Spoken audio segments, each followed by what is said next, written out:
बहुत जल्दी, ठीक है। चलिए दीक्षा, आशीष, कमेंट लोड होने सारे कोई दिक्कत है तो आप एक बार मुझे बता दें, आप सभी कैसे हैं, हमारी क्लास शुरू करेंगे, शुरुआत जो है इससे करेंगे, है ना? वो करेंगे टाइप से। टाइप को लेकर क्वेश्चन बनते हैं, टाइप यानी जॉइन भारत, जॉइन भारत, ठीक है। इसको लेकर क्वेश्चन बनते हैं, साथ ही साथ हम सूर्य ग्रहण, ग्रहण, चंद्र ग्रहण, चंद्र ग्रहण, ठीक है। इसके अलावा उपभू, अपभू, अपभू, इसके अलावा अपशौर, अपशौर और उपशौर और उपशौर, आज इन सारे कंसेप्ट को हम आज की क्लास में समझेंगे, सारे कंसेप्ट आज की क्लास, ठीक है। चलिए एक बार फटाफट से बनाइए, सब कुछ क्लियर करेंगे, अगर क्लियर सब कुछ तो हमारी पढ़ेंगे, फटाफट बताइए मुझे, फटाफट से कमेंट करके बताइए, रामकृष्ण है, रावी है, केएम, निधि, संगीता, स्वीकृति, फटाफट से बताइए कि सारी चीजें प्रॉपर तरीके से क्लियर है, अगर क्लियर है तो आज की क्लास में शुरू करेंगे, शुरुआत कहाँ से करेंगे, जॉइन करेंगे, शुरुआत करेंगे, हेडिंग करेंगे, अच्छा टाइप को एक चीज समझिए, पहले कंसेप्ट क्लियर करिए, पृथ्वी अपने अक्ष घूम रही है ना, आपके यहाँ बिल्कुल घूम रही है, जब पृथ्वी अपने अक्ष घूम रही है, इस तरीके से मान लीजिए यहाँ कोई पृथ्वी रखी है, वो अपने अक्ष घूम रही है, तो पृथ्वी पर जो पानी है वो बाहर की ओर जाएगा, यानी पानी जो बाहर की ओर जाएगा, है ना, पानी सीमित, पानी लिमिटेड है, एक चीज समझिए, यहाँ पर पृथ्वी मान लीजिए इस अक्ष पर जो है हमारी पृथ्वी घूम रही है, इस अक्ष पर इस तरीके से, ठीक है, आप सही है, इस डायरेक्शन में हमारी घूम रही है, जब घूमेगी तो बाहर की तरफ क्या होगा, बाहर की तरफ पानी आ जाएगा, है ना, तो इस तरीके से घूमेगी तो पानी जो बाहर की तरफ आएगा और यहाँ पर पानी नीचे, क्यों, क्योंकि पानी समान था, अच्छा जब घूमेगी तो इस तरफ हो गया और यहाँ पर क्या होगा, यहाँ पर हमारे पास पानी का लेवल घट जाएगा, तो जहाँ पानी का लेवल घटा है उसे कहते हैं ज्वार, ज्वार यानी समुद्र तल के पानी का ऊपर उठना ज्वार कहलाता है, और जहाँ पर नीचे बैठ जाता है उसे कहते हैं भाटा, उसे कहते हैं भाटा, पानी को कहते हैं ज्वार, टाइम ज्वार इसे कहा जाता है, इस तरीके से आप समझिएगा,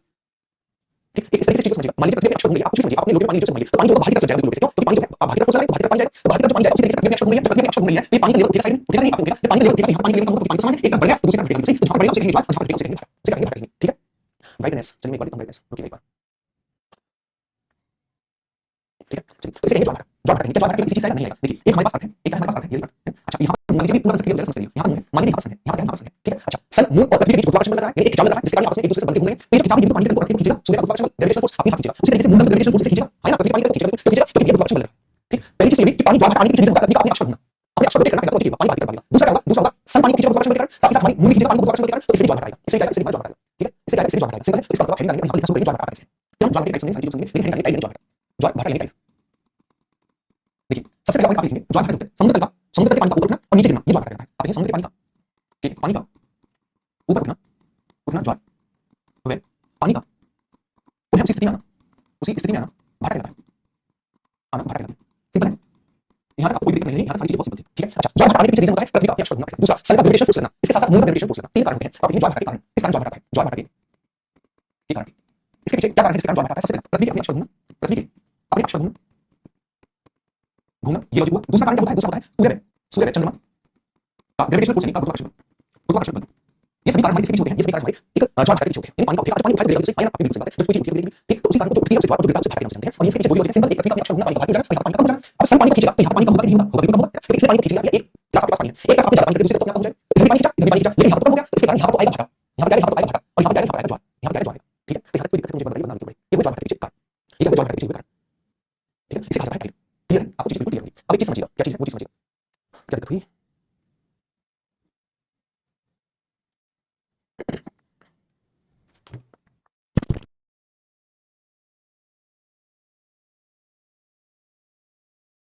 एक चीज समझिएगा, मेरे पास तीन चीजें बहुत गौर से चीज को समझिएगा, बहुत ही गौर से चीज कहते हैं, ठीक है, पहला मैंने बनाया सर, क्या बनाया सर, ठीक है, ये रहा सर, दूसरे का मैंने बनाया अर्थ, दूसरे का मैंने बनाया अर्थ, ये अर्थ, और तीसरा मैंने बनाया मून, तीसरा बनाया मून, ये रहा, अब चीजों को समझने का प्रयास कीजिएगा, ये सन है, ये अर्थ है हमारी, अर्थ है और ये मून है, ये क्या है, ये मून है, देखिए एक कंडीशन क्या होगी, एक कंडीशन ये होगी कि तीनों सीधे होंगे, क्यों, तो मुझे बात बताइए, आप जो सूर्य का लगाइए नहीं, आप यहाँ सूर्य का लगाइए, एक कंडीशन तो ऐसी आएगी जब अर्थ हमारी यहाँ होगी, होगी नहीं होगी, आपकी बिल्कुल होगी, अब हमारा मून जो है उसका लगा रहा है, अर्थ का लगा रहा है, तो एक कंडीशन ऐसी होगी कि हमारा मून यहाँ होगा, एक कंडीशन में जब तीनों सीधे होते हैं, एक कंडीशन तो ये होती है, अच्छा एक कंडीशन ये भी बन सकती है कि जब हमारा मून यहाँ आ जाए, क्योंकि मून चक्कर लगा रहा है, यहाँ पर पास है, तो मैं मून को बीच में लेता हूँ, अब हम मून को लेकर पीछे, क्योंकि मून चक्कर लगा रहा है, अर्थ तो मून का यहाँ पर लेगा, तो मैं मून को यहाँ पर लेकर सारी कंडीशन को दीजिएगा, ये करेंगे, मैंने लिया सन, ठीक है, उसके बाद मैंने लिया अर्थ, पहले लेते हैं मून, ये लिया मैंने मून, ठीक, और उसके बाद मैंने लिया अर्थ, ये लिया अर्थ, ये लिया अर्थ, ठीक है, अच्छा मैंने लिया सन है, ये मून है, मून और ये हमारे पास अर्थ है, अर्थ है, अभी तो सीधे रेखा में है, अभी तो सीधे रेखा में है, यानी अभी तीनों सीधे रेखा में, एक तो आइडिया आएगा, एक तो आइडिया आएगा, तो ये सीधे रेखा में होते हैं, एक चीज बताइए, ये भी फोर्स इस तरफ लगा होगा, गुरुत्वाकर्षण बल, क्योंकि अर्थ को बांधे हुए है ना, और ये भी हमारा मून भी गुरुत्वाकर्षण बल लगा होगा, अर्थ की गुरुत्वाकर्षण बल, तो इसमें पानी ज्यादा खींचेगा, तो इसमें पानी ज्यादा खींचेगा, इसमें क्या होगा, इसमें पानी ज्यादा खींचेगा, इस कंडीशन को कहते हैं कंजंक्शन, यानी युति, ठीक है, कंडीशन से कहते हैं युति, कंजंक्शन, ठीक है, अच्छा ये भी तीनों सीधे रेखा में है, लेकिन यहाँ पर मून इस तरफ है और यहाँ पर अर्थ इस तरफ है, तो ये यहाँ पर पानी खींचेगा, यहाँ पर पानी खींचेगा और ये इस तरफ पानी खींचेगा, तो इसमें जो आएगा, लेकिन पहले वाली तुलना में कम आएगा, पहले वाली तुलना में पहले वाली तुलना में कम आएगा, इसे कहते हैं पोजीशन, यानी ब्यूटी, ब्यूटी कंडीशन कहते हैं, ठीक है, क्योंकि ये दोनों जब एक चीज को खींचेंगे ज्यादा फोर्स लगेगा तो पानी ज्यादा खींचेगा, तो इसमें हमारा हाई स्पीड में उच्च ज्वार है, और इसमें हमारा इसकी तुलना में कम ज्वार है, आधा उच्च ज्वार है, लेकिन आधा इसकी तुलना में कम पानी होता है, क्यों, क्योंकि एक चीज ये पानी खींच रहा है, ये पानी खींच रहा है, तो एक पानी ज्यादा खींचेगा, एक कम खींचेगा, इसकी तुलना में पानी खींचेगा, रीजन है, रीजन ये दोनों एक तरफ फोर्स लगा है, ठीक है, अच्छा एक कंडीशन और बनेगी, वो कंडीशन क्या है, वो ये भी हो सकती है क्या कि अर्थ हमारे घूम के यहाँ पर जाएगा, क्योंकि मैंने आपको बताया अर्थ इस तरीके से काट रही है, समझे, ठीक है, अच्छा ऐसा भी हो सकता है कि अर्थ हमारे यहाँ पर है ना 90 डिग्री पर, लेकिन 180 डिग्री वाली कंडीशन और 90 डिग्री वाली कंडीशन देखिएगा, मैंने यहाँ पर बनाया सन, ठीक है, सॉरी इसे हटाइए, यहाँ पर मैंने सही छोटा बनाया थोड़ा, और यहाँ पर मैंने ये ऊपर की तरफ अर्थ, ऊपर की तरफ क्या मैंने अर्थ बनाई, ये इसके अलावा मैंने यहाँ पर बना दिया मून, यहाँ पर बना दिया मून, ये वाली कंडीशन, दो कंडीशन बनती है, ये हमारी अर्थ होगी, ये हमारा सन होगा और ये हमारा मून होगा, मून एक चीज समझिएगा, अब इसमें कैसे जोड़ेगा, आप ये इसमें तो बहुत बेकार जोड़ेगा, जो आएगा जो एक चीज देखिएगा, हाँ इसमें कम जोड़ेगा, रीजन क्या है, रीजन 90 डिग्री का बन जाएगा, रीजन क्या है, रीजन 90 डिग्री का बन जाएगा, ठीक है, रीजन क्या है, रीजन 90 डिग्री का बन जाएगा, क्यों, क्योंकि पानी जो है दो भाग में बट जाएगा, एक इस तरफ पानी चला जाएगा और दूसरा इस तरफ पानी, एक मिनट रुकिएगा, इसे पेश करना, इसे हटाइए, 90 डिग्री वाली कंडीशन देखिएगा, ये मून,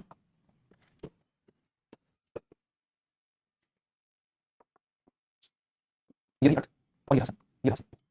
ठीक है, चलिए ये क्या है, ये सन है, ये हमारे पास अर्थ है और ये मून है, ये मून है। अब मुझे चीज बताइए, ये आप योग पानी कीजिएगा, इसको पानी कीजिएगा, ये इसको पानी कीजिएगा, है इसको पानी कीजिएगा, तो यहाँ पर पानी बैठ गया, ये 90 डिग्री वाली कंडीशन, 90 डिग्री वाली कंडीशन। अब तीन चीजें आप यहाँ से समझिए, क्या सबसे पहली कंडीशन ये है, अगर तीनों सीधी रेखा में, तीनों सीधी रेखा में, सन, मून व अर्थ, अर्थ जब सीधी रेखा में, सीधी रेखा में, ठीक है, और सीधी रेखा में होते हैं जब 180 डिग्री का एंगल बनता है। ठीक है, अच्छा इसकी दो कंडीशन होती हैं, दो कंडीशन कौन सी होती हैं, एक होती है युति और एक होती है वियुति, वियुति। ठीक है, अच्छा युति की अगर मैं बात करूं तो युति की कंडीशन में सन और मून एक तरफ होंगे अर्थ से, अब वो पानी को ज्यादा खींचेंगे तो इससे उच्च ज्वार आएगा, कैसा आएगा, उच्च ज्वार आएगा। आप देखेंगे इस कंडीशन में, कंडीशन फर्स्ट में क्या होगा, उच्च ज्वार आएगा, ज्वार आएगा, पहली चीज उच्च ज्वार आएगा। दूसरा, दूसरे में उच्च ज्वार होगा 180 डिग्री पर, लेकिन पहले वाली तुलना में कम ऊंचा होगा, ये कंडीशन होती है वियुति, वियुति, वियुति। आप देखेंगे इसमें भी उच्च ज्वार आता है, उच्च ज्वार आता है, लेकिन फर्स्ट की तुलना में कम आता है, कम आता है। ठीक है, तीसरी कंडीशन क्या हमारे पास तीसरी है, इसमें सबसे कम ऊंचा ज्वार आएगा, रीजन क्या है, रीजन शक्ति को भागने पर ठीक है, आप यहाँ पर यूं कीजिए तो आप यहाँ पूरी सकते हैं, आप देखेंगे कंडीशन थर्ड कहती है, कंडीशन थर्ड कहती है इसमें 90 डिग्री का इसमें सन, मून व अर्थ के बीच 90 डिग्री का एंगल बनता है, एंगल बनता है और निम्न ज्वार आता है, निम्न ज्वार आता है,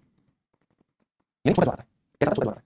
ठीक है, चलिए तो हमारी अब तक की बातों से क्या डिस्कस किया, अब तक की बातों से डिस्कस किया, मैंने आपको शुरुआत से चीज ज्वार भाटा को लेकर बात ये थी कि पृथ्वी का अपने अक्ष पर घूमने के कारण ज्वार भाटा है, अपने अक्ष पर घूमने के पानी को फेंकेगी तो उसके कारण पानी का रूप समुद्र का, उसके कारण ज्वार भाटा है। दूसरा हमारा सन और अर्थ जो है गुरुत्वाकर्षण बल से इसको खींचेंगे, पानी को खींचेंगे, जिसके कारण क्या आएगा, ज्वार भाटा है। ठीक है, ये तो कंडीशन है, इसके कारण आता है। इसके बाद हमारे पास दो तीन कंडीशन बनती है, कौन सी, 180 की कंडीशन बनती है जब सन और मून एक तरफ रहेंगे तो पानी को ज्यादा खींचेंगे, जिसके कारण उच्च ज्वार आएगा। 180 कंडीशन दूसरी होती है वियुति, जिसे कहते हैं अपोजिशन, यानी इसमें एक तरफ मून रहेगा, एक तरफ सन रहेगा, जिसके कारण पानी ज्यादा खींचेगा, उच्च ज्वार आएगा, लेकिन पहले वाली तुलना में कम आएगा। ठीक है, पहले तुलना में कम आएगा। तीसरी कंडीशन क्या है, इसमें तीसरी भाग में तो इस तीसरी कंडीशन सबसे निम्न ज्वार आएगा, सबसे कम पानी है, सबसे कम पानी है। तो लॉजिक बनती है उच्च ज्वार की कंडीशन में आता है 180 डिग्री कंडीशन में, निम्न ज्वार आता है 90 डिग्री कंडीशन में, सबसे उच्च ज्वार कब आता है जब सन और मून एक तरफ होकर पानी को ज्यादा खींचते हैं तो उससे उच्च ज्वार आता है। ठीक है, अच्छा सेकंड नंबर उच्च ज्वार आता है जब 180 डिग्री कंडीशन बन रही हो लेकिन मून और सन अलग होकर उससे पानी को खींचता है, पहले वाली तुलना में थोड़ा कम आता है और सबसे 90 डिग्री आता है। ठीक है, 90 डिग्री आता है। यहाँ पे कोई दिक्कत मुझे एक बात करेंगे, वन शिफ्ट को करेंगे। अच्छा एक चीज सुनिए, मुझे कमेंट करके बताइए कि सन ज्यादा पास है आपके या मून ज्यादा पास है, मुझे बताइए सन ज्यादा पास है या मून ज्यादा पास है आपके। ठीक है, तो आप एक सिंपल चीज देखिए, आप एक पॉइंट बना लीजिएगा, देखिए गुरुत्वाकर्षण से ज्वार आ रहा है, आप देखिए सन का गुरुत्वाकर्षण ग्रेविटेशनल पुल जो है गुरुत्वाकर्षण ज्यादा है मून की तुलना में, लेकिन ज्वार भाटे में, लेकिन टाइम में सन की तुलना में मून का ज्यादा योगदान होता है, मून का ज्यादा योगदान होता है क्योंकि मून पृथ्वी के ज्यादा पास है सन की तुलना में। ठीक है, आप एक चीज समझिए, वैसे तो गुरुत्वाकर्षण बल सन का ज्यादा है, गुरुत्वाकर्षण बल सन का ज्यादा है, सॉरी को बांध रखा है अपने तो मून को बांध रखा है, ताकि वैसे गुरुत्वाकर्षण बल हमारे किसका ज्यादा है, सन का ज्यादा है, लेकिन सन बहुत दूर है, दूर होने के कारण उसका गुरुत्वाकर्षण बल ज्वार भाटे के कारण नहीं जाता जितना मून का जाता है। तो क्वेश्चन पूछा गया था ज्वार भाटे में सबसे ज्यादा योगदान किसका होता है, आप आंसर को है मून का ज्यादा होता है, वैसे गुरुत्वाकर्षण बल का मूल वो पास है ज्यादा खींचता है, सन का ज्यादा होता है, वो दूर है कम खींचता है, दूर है कम खींचता है। ये सारी लॉजिक बनती है ज्वार भाटे को। अब बताइए ज्वार भाटे को दिक्कत है तो इस तरीके से पानी का ऊपर उठना है ना, इसे कहते हैं ज्वार, और नीचे गिरना भाटा, इनको कहते हैं टाइड, कहते हैं। ठीक है, सबसे ऊंचा ज्वार हमारा ठंडी की खाड़ी में, भारत में सबसे ज्वार गुजरात के ऊपर आता है, एक ज्वार से दूसरा ज्वार आता है तो उसमें 26 मिनट लगते हैं, 1 घंटे में दो ज्वार आते हैं, लेकिन पहले और दूसरे ज्वार के बीच 26 मिनट का गैप बनता रहता है, 26 घंटे 26 मिनट की देरी से आता है, 26 मिनट की देरी से आता है। ठीक है, चलिए तो एक बार कंडीशन को देखेंगे, निम्न ज्वार कब आएगा, बताइए निम्न ज्वार कब आएगा, तो आप ये सब पता है निम्न ज्वार कब आएगा जब इन दोनों के बीच में 90 डिग्री एंगल, तीनों के बीच, तो 90 डिग्री एंगल आता है निम्न ज्वार। ठीक है, अच्छा उच्च ज्वार कब आता है, तो उच्च ज्वार आता है जब हमारा 180 डिग्री एंगल बना है, तब हमारा उच्च ज्वार यहाँ पे डिग्री है। उसके बाद बात करें उच्च ज्वार, निम्न ज्वार, 180 और 90, 180 की एक कंडीशन की दूसरी में आपको समझिए है ना, ये हमारा ज्वार भाटे को थोड़ा सा एक्चुअल क्वेश्चन समझिएगा। एक्चुअल ये है, एक सीधी देखिए उच्च ज्वार होता है, एक सीधी रेखा होता है उच्च ज्वार है, लंब होते हैं 90 डिग्री होते हैं निम्न ज्वार है, सबसे ऊंचा ज्वार ठंडी खाड़ी में आता है कर्नाटक में। ठीक है, अच्छा भारत में सबसे ऊंचा ज्वार उखड़ रहा है गुजरात में। ठीक है, अच्छा 1 घंटे में दो ज्वार आते हैं, लेकिन वो 26 मिनट की देरी होती चली जाती है, 26 मिनट की देरी से। लेकिन बात करो इसका फायदा क्या होता है, मान लीजिए हमें समुद्र से ऊपर जहाज को चढ़ना है, तो जैसे ज्वार आएगा हम ऊपर चढ़ा देंगे, अब हमें ऊपर से नीचे जहाज को उतारना है, तो जैसे ही पानी का लेवल नीचे जाएगा उसके साथ जहाज को नीचे उतार देंगे, तो जहाज को चढ़ाने और उतारने इसका योगदान ज्वार भाटे का, ज्वार भाटे का योगदान है, अगर जहाज को चढ़ा उतारने। इसके अलावा पानी ऊपर जाएगा नीचे आएगा, ऊपर जाएगा नीचे आएगा, हम इस पर लगा देते हैं टरबाइन, और जब पानी ऊपर नीचे होता है टरबाइन घूमने लगता है और इससे इलेक्ट्रिसिटी का उत्पादन होता है, विद्युत का उत्पादन होता है। तो ज्वार भाटे के लाभ आप क्या करते हैं, इससे इलेक्ट्रिसिटी का उत्पादन कर सकते हैं, साथ ही इससे जहाज को चढ़ा उतार सकते हैं समुद्र, सिंपल, कोई दिक्कत नहीं होगी। यहाँ तक कोई दिक्कत नहीं बनी चाहिए, आप मुझे बताइए कोई दिक्कत है। ठीक है, तो इन सारी चीजों को हम फटाफट से करेंगे, आगे बढ़ेंगे। आज आपके कमेंट बहुत कम आ रही है मेरे पास, बहुत कम कमेंट आ रही है मेरे पास, ये पता नहीं क्यों, लेकिन कम आ रही है, कम मतलब लोड नहीं हो रही है आपके कमेंट, तो एक बार करेंगे, एक बार फटाफट से नोट हो जाए, मैं अपने अंदाजे से ही आगे बढ़ता हूं, चलिए नोट करेंगे। तो ये ज्वार का कंप्लीट होता है, क्या कंप्लीट होता है, ज्वार का कंप्लीट होता है। चलिए आगे बढ़ेंगे, आगे बढ़ेंगे। देखिए ये कंडीशन देखिए, एक क्वेश्चन बनता है उपभोग और अपभोग क्या होता है, एक अपोजिट का एलिमेंट क्या होता है। ठीक, देखिए अपोजिट कंडीशन होती है वो ये होती है जब हमारा ये हमारा क्या है, ये हमारा अर्थ है और ये हमारा क्या है, ये हमारा मून है, ये हमारा मून है, ये हमारा क्या है, ये हमारा मून है। दो टाइप के क्वेश्चन मिलेंगे, अपभोग किसे कहते हैं, है ना, अपभोग किसे कहते हैं जब सन सॉरी जब अर्थ व मून के बीच मैक्सिमम डिस्टेंस हो, डिस्टेंस को किसे कहते हैं, अपभोग यानी अपोजिट, अपभोग कहते हैं। उपभोग क्या है, जब अर्थ और मून के बीच मिनिमम डिस्टेंस हो, सबसे कम दूरी को उसे कहा जाता है पेरिकी, है ना। अच्छा ये क्या है, आपने अर्थ में मून के बीच मिनिमम डिस्टेंस हो, डिस्टेंस हो जो, ठीक है, इसे कहा जाता है उपभोग यानी पेरिकी। अगर मैं बात करूं जब हमारा मैक्सिमम डिस्टेंस होती है वो डिस्टेंस होती है, ठीक, अगर मिनिमम डिस्टेंस की बात करें हमारे पास मिनिमम डिस्टेंस है मून और अर्थ के बीच, जब सबसे पास होता है चंद्रमा तो कितना बड़ा दिखाई देता है, कितना चमकीला दिखाई देता है, तो 14% ज्यादा बड़ा दिखाई देता है, नॉर्मल की तुलना में बड़ा दिखाई देता है 14%, और 30% जो है ज्यादा चमकीला दिखाई देता है।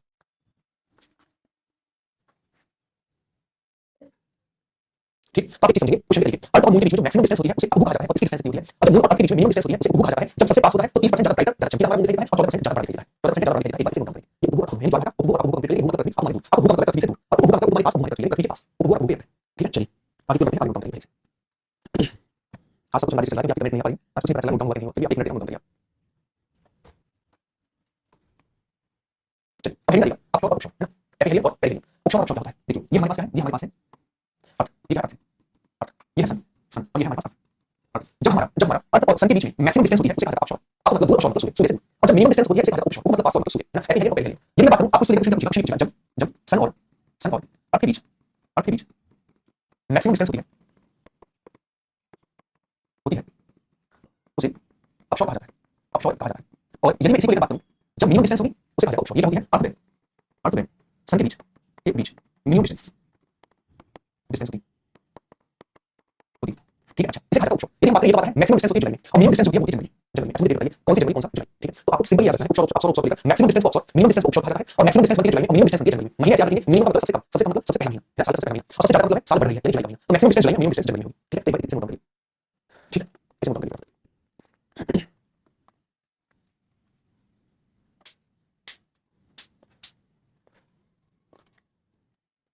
ठीक, तो उपशॉट अपशॉट उपभोग अपभोग अपाइड ये सारी चीजें हमारी कंप्लीट हुई। अब आइएगा सेकंड आइएगा 16। आज तो कमेंट का बस ऐसे ही चल रहा है, ठीक है। चलिए कोई दिक्कत नहीं पड़ती। हेडिंग आइएगा सूर्य ग्रहण की बात करें। सूर्य ग्रहण का समझिए क्या होता है। सूर्य ग्रहण का लॉजिक होता है जब हमारा ये हमारी अर्थ है, ये हमारी अर्थ है, ये हमारा क्या है, ये हमारा मून है और ये हमारा क्या है, ये हमारा सन है। तो सबसे पहली चीज जब अर्थ और सन के बीच में मून आ जाता है, चंद्रमा आ जाते हैं तो उसे क्या कहते हैं, उसे सूर्य ग्रहण। तो सबसे पहले पॉइंट बना लीजिए जब अर्थ और सन के बीच मून आ जाता है, मून आ जाता है उसे सूर्य ग्रहण कहते हैं, उसे कहते हैं सूर्य ग्रहण। चीजों को समझिए सूर्य ग्रहण ग्रहण कैसे पड़ेगा। देखिए यहाँ पर चंद्रमा बैठे हैं, यहाँ पर चंद्रमा है, ठीक है। अच्छा हम यहाँ पर हैं और सन हमारे यहाँ है। अब हम सन को यहाँ से देखेंगे, आपसे भैया अर्थ से देखेंगे सन को, भैया आप अब मुझे बात बताइए, अब जब हम अर्थ से सन को देखेंगे तो बीच में चंद्रमा आएंगे और चंद्रमा क्या करेंगे, चंद्रमा की परछाई बनाएंगे। परछाई कैसे बनाएंगे कि जो हमारा प्रकाश सीधा पूरा अर्थ पे आना चाहिए था, कुछ पोर्शन मून ने दिया, इतने वाले पोर्शन पर लाइट नहीं पहुंच पाई, इतने वाले पोर्शन पर क्योंकि बीच में आ गया मून, बीच में आ गया, ठीक है। तो इसकी जो परछाई है, अच्छा ये परछाई अब हम यहाँ से सन को देख रहे हैं फॉर एग्जांपल, तो हम ये वाला सन देखिएगा, बस इतना बता दीजिए, ये वाला सन देखिएगा, जो वाला सन कभी नहीं देखिएगा, तो बीच में हमारी मून आ गया है। अब हम यहाँ से सन को देख रहे हैं, यहाँ से अपने घर से सन को देख रहे हैं, ये सन हमने सन को देखा होगा। सीधी सी बात क्या है, सीधी सी बात ये है कि बीच में एक इंसान आ गया जिसने ये वाला पोर्शन देखने नहीं दिया, यही हमारा सूर्य है, यही हमारा सूर्य है। तो आप एक चीज याद रखिए, सूर्य ग्रहण कब होगा, सूर्य ग्रहण कब होगा जब हमारा अर्थ और सन के बीच में चंद्रमा आ जाएगा और जब हम अर्थ से सन होंगे तो बीच में जो मून आया है वो वाला पोर्शन कभी दिखाई नहीं देगा, ये वाला पोर्शन इसे कहा जाता है सूर्य, क्या कहता है सूर्य ग्रहण कहा जाता है। तो सिंपल सी बात है, इसमें ऐसी कोई चीज नहीं जो आपको जाननी थी, बस यही था जब अर्थ और सन के बीच में मून आ जाएगा उसे कहेंगे सूर्य ग्रहण। और सूर्य ग्रहण कब होगा जब हम सन को देख रहे होंगे तो ये वाला हिस्सा जो हमारे अर्थ के बीच में है वो कभी भी नहीं दिखाई देगा, तो उसे कहेंगे सूर्य ग्रहण। सिंपल। अच्छा सूर्य ग्रहण पता है तो आप हेडिंग लिखेंगे सूर्य ग्रहण अमावस्या पड़ता है, सूर्य ग्रहण अमावस्या पड़ता है, यानी जब अमावस्या होती है तो सूर्य ग्रहण पड़ता है, ठीक है। पूरे समय कितना होता है सूर्य ग्रहण, लगभग 7 से 8 मिनट होता है, 7 से 8 मिनट का सूर्य ग्रहण का समय होता है, ठीक। तो ये हमारा सूर्य ग्रहण और चंद्र ग्रहण, ठीक है। सूर्य ग्रहण चंद्र ग्रहण मतलब सूर्य ग्रहण सूर्य ग्रहण, ठीक है। अच्छा तो चंद्र ग्रहण क्या होगा, चंद्र ग्रहण क्या होगा देखिए अब क्या होगा, अब हमारा मून जो चक्कर लगा है, अब मून यहाँ पर थोड़ी देर अब मून किसका पहुंचेगा क्योंकि चक्कर लगा है। अब कब होगा आपका चंद्र ग्रहण, आपके चंद्र ग्रहण जब होगा जब मून और सन के बीच में अर्थ आ जाएगी, जब मून और सन के बीच में अर्थ आ जाएगी इसे कहा जाएगा चंद्र ग्रहण, ठीक है। तो आप लिखिए पॉइंट बना लीजिए ताकि उसके बाद समझ सकें। जब सन और इसके बीच में अर्थ के बीच में सन और मून के बीच अर्थ आ जाती है, अर्थ आ जाती है उसे चंद्र ग्रहण कहते हैं। चीजों को समझिए कैसे कहते हैं, कहते हैं कि मान लीजिए हम यहाँ पर, ठीक है। अच्छा हम चंद्रमा को देख रहे हैं, चंद्रमा को देख रहे हैं, हम क्या एक बात बताइए कि आप मैं आप मेरे पीछे से लाइट मारो, आप मेरे परछाई बनेगी बड़ी, हाँ यहाँ से बता दीजिए, हाँ यहाँ से बता दीजिए कि जब आप मेरे पीछे से लाइट जलाओगे तो मेरे जो हिस्सा है जितना मेरा सही है, आप परछाई बनेगी तो एक अंधेरा सा बनेगा। उसी तरीके से हम अर्थ से मून को देख रहे होते हैं इस तरीके से, तो हमारा ये वाला जो हिस्सा है सन वाला ये दिखाई देगा तो दिखाई देगी क्योंकि ये बात जो है बीच में अर्थ हमारे हैं, तो हमें यहाँ पर दिखाई देगा, यहाँ पर तो अंधेरा दिखाई देगा, ये वाला क्वेश्चन पर इसे कहते हैं चंद्र ग्रहण। जैसे हम पीछे से लाइट मार रहे हैं, यहाँ से टॉर्च मार रहे हैं, तो टॉर्च में कभी भी ये वाला हिस्सा यहाँ पर कभी जो है नहीं दिखाई देगा, रीजन इसके पीछे है क्योंकि यहाँ पर अर्थ की परछाई मिलेगी, अर्थ की परछाई मिलेगी, इसे नहीं दिखाई देगा, इसे कहते हैं चंद्र ग्रहण, ठीक है ना। इसे कहते हैं चंद्र ग्रहण, सिंपल कोई दिक्कत नहीं। अच्छा लेकिन बात करूं इसको लेकर, लेकिन बात करूं इसको लेकर चंद्र ग्रहण को लेकर पूर्णिमा के दिन पूर्णिमा के दिन चंद्र ग्रहण पड़ता है, चंद्र ग्रहण पड़ता है, ठीक है। अच्छा मैंने ये कहा 1 से लेकर 30 तक हमारे पास नहीं है, मतलब महीने के दिन मैंने 1 से 30 नहीं है एग्जांपल दिया। अच्छा मान लीजिए एक तारीख पड़ी बीच में 7, एक तारीख पड़ी है एग्जांपल के लिए समझिए, दिमाग लगाइए जो मैं आपको समझा रहा हूं। मैंने कहा 7 को हमारी पूर्णिमा थी, यहां पर पूर्णिमा थी 7 को, ठीक है। और यहां पर 13 को पूर्णिमा पड़ी, 13 को पूर्णिमा पड़ी और इस दिन पड़ गया हमारा चंद्र ग्रहण, चंद्र ग्रहण पड़ गया, ठीक है। और इस दिन नहीं पड़ा, इस दिन नहीं पड़ा, ठीक। तो पहला चंद्रमा चंद्र ग्रहण पड़ गया 7 को, पूर्णिमा को 13 को नहीं पड़ा, इसे कहते हैं blue moon, blue moon, blue moon कहते हैं, और ये फुल मून होता है, फुल मून होता है। पूर्णिमा का मतलब है, पूर्णिमा का मतलब है पूरा पूरा दिखाई देगा। अब होता क्या, अब हो गई मान लीजिए 7 तारीख थी और 13 तारीख थी, इस दिन पूर्णिमा थी, इस दिन भी पूर्णिमा थी, पूर्णिमा थी, ठीक है। अच्छा इस दिन भी चंद्र ग्रहण पड़ गया और इस दिन भी चंद्र ग्रहण पड़ गया, तो इसे कहते हैं सेकंड वाले को कहा जाता है ब्लड मून, इसे कहा जाता है ब्लड मून, ब्लड मून कहा जाता है। यानी चीज को समझिएगा, जब एक महीने में दो पूर्णमासी पड़े, पहली पूर्णमासी को चंद्र ग्रहण पड़े और दूसरी पूर्णमासी को पूरा पूरा चंद्र ग्रहण पड़े तो दूसरी वाली पूर्णमासी को ब्लू मून कहा जाता है। अगर एक महीने में दो पूर्णमासी पड़े, पहली पूर्णमासी को चंद्र ग्रहण पड़े, दूसरी पूर्णमासी को चंद्र ग्रहण पड़े तो चंद्र ग्रहण दूसरी वाली को पड़ रहा है उसे कहते हैं ब्लड मून कहते हैं। तो आप यहाँ तक कोई दिक्कत नहीं होगी आपको, क्या हमारा ब्लड मून है, क्या हमारा ब्लू मून है। इसके अलावा हार्वेस्ट मून जब हमारे जाड़े पड़ते हैं तो जाड़े को एक पूर्णमासी पड़ती है, उसमें इतना उजाला होता है, इतना उजाला होता है कि हम फसल काट सकते हैं और बहुत जनजाति वगैरह लोग फसल भी काटते हैं इस सीजन में, ठंडे दिनों में जब पूर्णमासी पड़ती है उसे हार्वेस्ट मून कहते हैं, हार्वेस्ट मून में फसलों को हार्वेस्ट, ठीक है। तो आप इस चीज को समझोगे, सिंपल सी चीज थी। तो हमारा चंद्र ग्रहण पड़ेगा, सीधी बात ये है कि जब हमारा मून और सन के बीच में अर्थ आ जाएगी तब हमारा क्या पड़ेगा, चंद्र ग्रहण पड़ेगा। तो पड़ेगा पीछे से लाइट आएगी और लाइट कभी भी कुछ हमें दिखाई नहीं देगा क्योंकि हमारी पृथ्वी पहले से आ चुकी है, पृथ्वी की परछाई पड़ रही है, हमें दिखाई नहीं देगा, तो इसे कहा जाएगा चंद्र ग्रहण। जब एक महीने में दो पूर्णमासी पड़े, पहली वाली को चंद्र ग्रहण पड़े, दूसरी वाली को पूरा पूरा चंद्र ग्रहण, इसे ब्लू मून कहते हैं। जब दोनों पूर्णमासी को चंद्र ग्रहण पड़े तो सेकंड पूर्णमासी को चंद्र ग्रहण पड़े उसे ब्लड मून कहते हैं। और एक होता है हार्वेस्ट मून शीतकाल में जब हमारे पूर्णमासी पड़ती है तो चंद्रमा जब दिखाई देता है और उस समय जो है फसलों को काट सकते हैं, इसे हार्वेस्ट मून कहते हैं, हार्वेस्ट मून कहते हैं,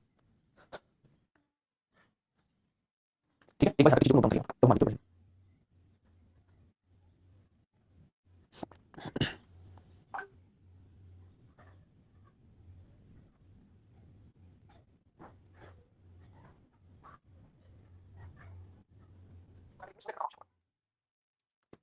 बढ़िया चलिए कमेंट मेरे पास नहीं आ रही, इसलिए हमने हर चीज को आपने नोट भी कर लिया होगा। तो आज की क्लास में हमने किस चीज को समझा, सबसे पहले हमने जॉइंट को समझा ना, जॉइंट की क्या करता है, क्या यूज है, कैसे जॉइंट करता है, उसके बाद हमने इसको समझा, उसके बाद हमने समझा टाइप समझिए पूरा पूरा। ठीक है, डायरेक्ट सेक्शन उसके बाद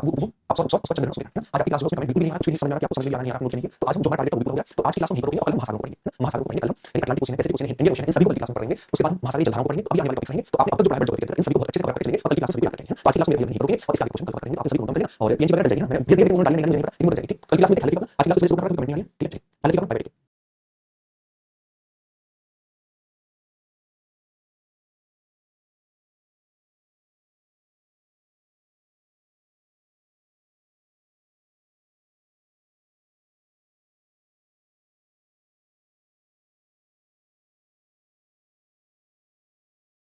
गुड इवनिंग सभी को। और आज की क्लास शुरू करेंगे। लास्ट टाइम हम वर्ल्ड ज्योग्राफी के अंदर हमने 3 चीजों की बात की थी, रिलेटिव लॉन्गिट्यूड को पढ़ लिया, उसके बाद हमने चंद्रग्रहण, सूर्यग्रहण और इसके अलावा बाकी सारी चीजों को ज्वार भाटे, टाइप ऑफ शॉर्ट इन सभी को क्लास में कंप्लीट कर चुके हैं। आज हमारी बारी आगे क्वेश्चन को पढ़ने की है। आज हम महासागरों को लेकर बात करेंगे, उसके बाद हम जो जलधाराएं हैं, ओशियन करंट है, उनको लेकर बात करेंगे और उसके बाद हम महाद्वीप की थ्योरी पढ़ेंगे। तो उससे पहले हमें बेसिक चीजों को कंप्लीट करना पड़ेगा, अभी तो महाद्वीप को पढ़ेंगे। अरे फटाफट से मुझे बताइए, रोहित है, शगुन, ध्रुव, सूर्यमणि, अर्जुन, चलिए फटाफट चलिए, मेरे सभी को नाम बता देते हैं। जैसे ऋषभ, आज की क्लास शुरू करेंगे महाद्वीप के पास से और आप हेडिंग करेंगे महाद्वीप, सॉरी महासागर, क्या हेडिंग करेंगे? महासागर, महासागर, ओशियन,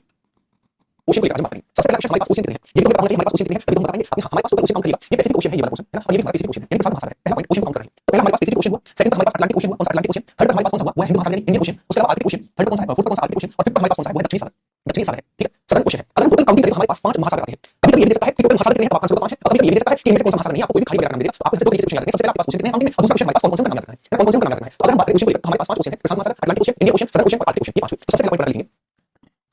ओशियन की संख्या, ओशियन यानी महासागर की संख्या, की संख्या 5 है, 5 है। कौन कौन से नाम आपको पता होना चाहिए। तो सबसे पहले हम बात करें नाम को लेकर, प्रशांत महासागर, प्रशांत महासागर है पहला। दूसरा कौन सा है, दूसरा है अटलांटिक ओशियन, अटलांटिक महासागर,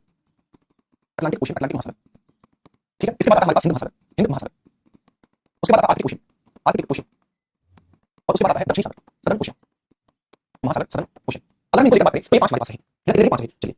भाई कमेंट सब आ रहा है मेरे पास, पढ़ाना बहुत जरूरी है। आपके कमेंट आना इतना जरूरी है, जितना जरूरी है इसी को समझना। और ये ऐसी बात होती है कि कमेंट आ रहा नहीं है, सब कुछ आ रहा है, पढ़ रहे हैं, ये बात समझना चाहिए। आपके सबसे पहले बात करें, सबसे पहले बात करें प्रशांत महासागर को लेकर। प्रशांत महासागर सबसे पहला क्वेश्चन, सबसे पहला क्वेश्चन प्रशांत महासागर की बात करें। प्रशांत महासागर सबसे बड़ा महासागर है, पहला पॉइंट। अच्छा आपसे पूछेगा प्रशांत महासागर का ये वाला क्वेश्चन कौन सा होगा, ये इस वाला क्वेश्चन होगा, इस वाला कौन सा होगा, इस वाला क्वेश्चन। अच्छा ये कौन सा महाद्वीप है, नॉर्थ अमेरिका कॉन्टिनेंट है, नॉर्थ अमेरिका कॉन्टिनेंट है। ये कौन सा है, ये साउथ अमेरिका कॉन्टिनेंट, ठीक है, बिल्कुल सही बात है। अगर हम बात करें ये वाला क्वेश्चन तो हमारे पैसिफिक ओशियन है, ये वाला पैसिफिक ओशियन, आपकी बिल्कुल बात है। इसके ये वाला क्वेश्चन कौन सा होगा, वेस्ट वाला होगा। इसके वेस्ट में कौन से महाद्वीप है, आपको ये वाला महाद्वीप का नाम है एशिया कॉन्टिनेंट, एशिया महाद्वीप, एशिया महाद्वीप। और इसी के ये वाला क्वेश्चन भी वेस्ट में पड़ेगा, ये ऑस्ट्रेलिया महाद्वीप, ऑस्ट्रेलिया महाद्वीप,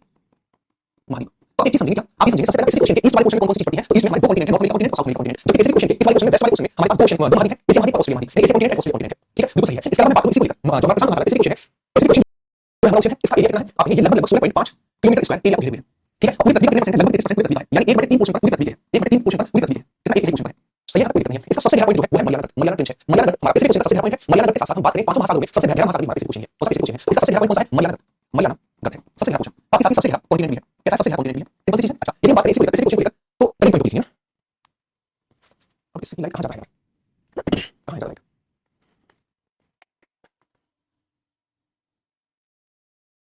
बड़े चलिए पहले पॉइंट को लिखिए, हमारी को बढ़ेंगे, पहले पैसिफिक ओशियन प्रशांत महासागर, प्रशांत महासागर, प्रशांत महासागर। अगर हम प्रशांत महासागर पैसिफिक ओशियन को लेकर बात करें तो आप एक चीज याद रखें, सबसे पहला पॉइंट यह सबसे बड़ा महासागर है, पहला पॉइंट यह है सबसे बड़ा महासागर है, बड़ा महासागर है। दूसरा पॉइंट आप याद रखेंगे यह पृथ्वी के, यह पृथ्वी के एक तिहाई और 33% एरिया पर फैला हुआ है, पर फैला हुआ है। इसके अलावा इसका एरिया कितना है, इसका area area 16.5 lakh kilometre square का area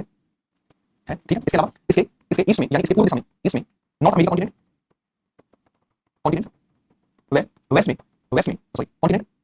south America continent, South America continent है, कॉन्टिनेंट है। और वेस्ट में एशिया, एशिया वे ऑस्ट्रेलिया, कौन सा, ऑस्ट्रेलिया, ऑस्ट्रेलिया कॉन्टिनेंट है, कॉन्टिनेंट है, ठीक है, क्या है, ऑस्ट्रेलिया कॉन्टिनेंट है। इसके अलावा बात करें इसी को लेकर, बात करेंगे इसका सबसे गहरा पॉइंट, इसका सबसे गहरा पॉइंट, गहरा पॉइंट मरियाना तट है, क्या है, मरियाना तट है, मरियाना ट्रेंच है। यह है सबसे गहरा महासागर है, यह है सबसे गहरा महासागर है, महासागर सबसे गहरा, ठीक है। यहां कोई दिक्कत मुझे बताइए, इसके आगे क्वेश्चन को बढ़िए, पहली दूसरी तीसरी निकली क्लास अच्छा देखता हूं, बिल्कुल सही, लाइक और कमेंट करना, ठीक है, गलती से क्लास को सोचना आप। अगर हम बात करें आगे जो पैसिफिक ओशियन को लेकर, पैसिफिक ओशियन जो है इससे सबसे ज्यादा ज्वालामुखी पाई जाती है, लगभग इसके 75% सक्रिय ज्वालामुखी एक्टिव वोल्केनो जो है वो पैसिफिक ओशियन में है, इसीलिए रिंग ऑफ फायर नाम से जाना जाता है, इस नाम से रिंग ऑफ फायर नाम से जाना जाता है, ठीक ठीक है। चलिए तो एक बार पॉइंट बना लिखेंगे, विश्व के 75% सक्रिय ज्वालामुखी एक्टिव वोल्केनो पैसिफिक ओशियन में ही है, ठीक है। इसीलिए इसे इसे रिंग ऑफ फायर कहा जाता है, रिंग ऑफ फायर, फायर कहा जाता है, ठीक है। यहाँ कोई दिक्कत है तो मुझे बताइए, वरना सारे पॉइंट को नोट डाउन करेंगे जो मैंने आपको बताया है, जो मैंने आपको बताया है पैसिफिक ओशियन को लेकर, इन सारे पॉइंट को आप करेंगे, याद करेंगे और नोट डाउन करेंगे फटाफट से। सात पॉइंट में पैसिफिक ओशियन में, ठीक है। अच्छा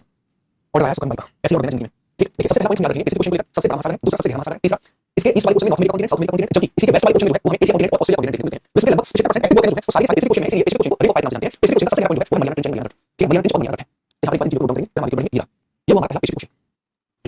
और यहाँ नोट नहीं नोट कर लो। ये क्या है विजुअल नाइस ये फेसबुक की जिंदगी में यूट्यूब नाइस ऑसम।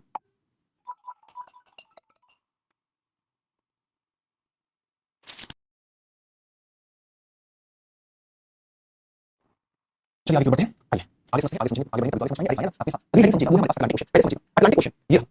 रहा दो भागों में बटा हुआ है अटलांटिक ओशन। अगर मैं अटलांटिक ओशन को लेकर बात करूं सबसे पहला क्वेश्चन अटलांटिक ओशन जो सेकंड सबसे बड़ा क्वेश्चन है सभी ओशन में। पहले हमारे पास स्पेसिफिक क्वेश्चन और दूसरा अटलांटिक ओशन ठीक है। अच्छा ऊपर वाले हिस्से को कहा जाता है नॉर्थ अटलांटिक ओशन, नीचे वाले हिस्सा साउथ अटलांटिक ओशन। अच्छा इसकी आप आकृति देखेंगे ये अटलांटिक ओशन है, इसकी आकृति आप देखेंगे कुछ इस प्रकार की है ऐसे। इसे कहते हैं एस आकार का महासागर। सबसे दूसरा ऐसा कौन सा ओशन है जिसकी आकृति एस आकार की है वो अटलांटिक ओशन। सिंपल दिक्कत नहीं है। इसकी सबसे बड़ा पॉइंट जैसे प्रशांत महासागर का सबसे बड़ा पॉइंट था मरियाना ट्रेंच, उसी तरीके से इसका सबसे बड़ा पॉइंट जो है यूरोप यूरोप है ठीक। इसके अलावा जो अटलांटिक ओशन है इसके ऊपर एक महासागर पाया जाता है जिसे सालेसो महासागर। सॉरी सालेसो सागर कहते हैं यहाँ पे सालेसो सागर बिल्कुल शांत जगह है सालेसो सागर। अच्छा ये सालेसो सागर का नाम है सालेसो महासागर पाई जाती है, बहुत ही अच्छे मछली पकड़ी जाती है, मछली को पालन किया जाता है सालेसो सागर में। आपसे पूछा है कौन सा महासागर है जिससे सालेसो सागर के अंदर तो वो है हमारे पास कौन सा वो हमारे पास अटलांटिक ओशन। इसके अलावा ये बीचों बीच अटलांटिक ओशन इसकी सीमा किसी भी जगह से नहीं लगती है। आपसे पूछा है ऐसा कौन सा सागर है जिसका कोई तट नहीं है, जिसका कोई तट नहीं है तो वो कौन सा वो सालेसो सागर। इसका भाग अटलांटिक ओशन है। इसके अलावा इसमें एक ट्रायंगल पाया जाता है जिसे बर्मुडा ट्रायंगल। कौन सा बर्मुडा ट्रायंगल है और बर्मुडा ट्रायंगल को भी इस नाम से जाना जाता है डेविल्स ट्रायंगल के नाम से जाना जाता है ठीक है। डेविल्स ट्रायंगल के नाम से जाना जाता है। यहाँ तक दिक्कत नहीं है तो एक बार सारे पॉइंट को आप नोट डाउन करेंगे, यही नोट डाउन करता हूं यही नोट डाउन करता हूं आपको इससे साफ साफ चीजें हैं। सबसे पहला पॉइंट लिखेंगे अटलांटिक ओशन ये है अटलांटिक ओशन ओशन सेकंड सबसे बड़ा ओशन है, बड़ा ओशन है पहला पॉइंट। दूसरा दूसरा ये दो भागों में बटा हुआ है नॉर्थ और साउथ है ना। आप लिखना चाहिए दिक्कत नहीं है। इसके अलावा इसकी आकृति कैसी है एस टाइप की आकृति है आप लिखेंगे ये है एस आकृति वाला ओशन है वाला ओशन है। थर्ड पॉइंट आप लिखेंगे इसका सबसे गहरा पॉइंट, इसका सबसे गहरा पॉइंट गहरा पॉइंट यूको रिको है, रिको है सबसे गहरा पॉइंट कौन सा यूको है। इसके अलावा आप याद रखेंगे इसके अलग कुछ से वेस्ट में ईस्ट में क्या करता है तो आप एक बार यहाँ पे नोट करेंगे देखिए ये कौन सा है ये अफ्रीका महाद्वीप है, ये अफ्रीका है, ये कौन सा है ये हमारे पास यूरोप महाद्वीप है ठीक है। अफ्रीका यूरोप है, नॉर्थ अमेरिका है और ये साउथ अमेरिका है। यानी इस ओशन के ईस्ट वाले ओशन में यूरोप और अफ्रीका कॉन्टिनेंट है जबकि इसके वेस्ट वाले ओशन में नॉर्थ अमेरिका और साउथ अमेरिका कॉन्टिनेंट है। सिंपल है आप लिखेंगे बिल्कुल सही बात है। एक पॉइंट बनाकर इसे लिखेंगे यहाँ पर लिखेंगे ठीक है। मैं वैसे एक बार मतलब ताकि आपको ये याद रहे इस कॉन्टिनेंट में से करना ठीक है। लिखा है अगर हम लिखें इस कॉन्टिनेंट के इस महासागर के सॉरी इस ओशन के ईस्ट में कौन कौन से ईस्ट में यूरोप और अफ्रीका कॉन्टिनेंट है, यूरोप और अफ्रीका कॉन्टिनेंट है कॉन्टिनेंट वे वेस्ट वाला ओशन कौन सा होगा ये वेस्ट वाला होगा। साउथ अमेरिका और नॉर्थ अमेरिका कॉन्टिनेंट है वे वेस्ट में साउथ अमेरिका वे नॉर्थ अमेरिका कॉन्टिनेंट कॉन्टिनेंट है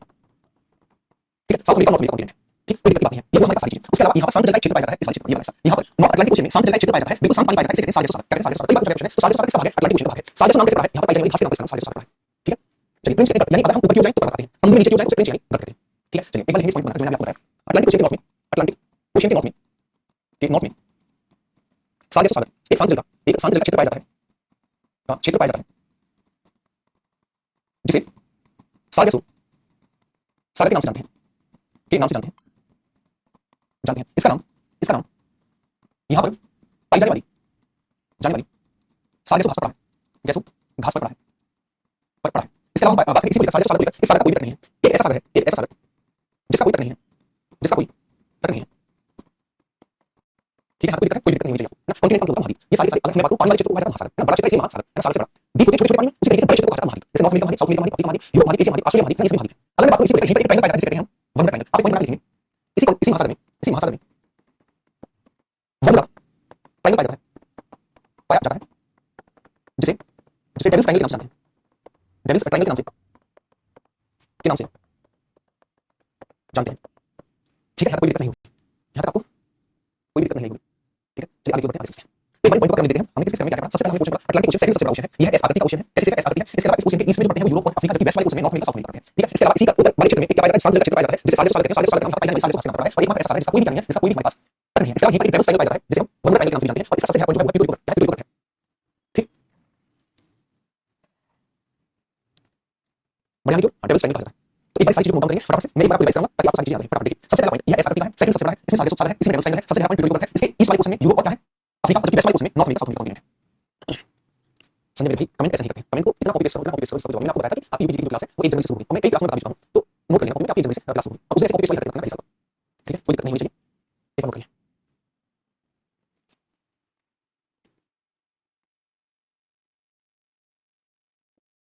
मैं बताऊं आपको नोट डाउन करिए। अरे क्या दिक्कत है स्पेस बता दीजिए फटाफट।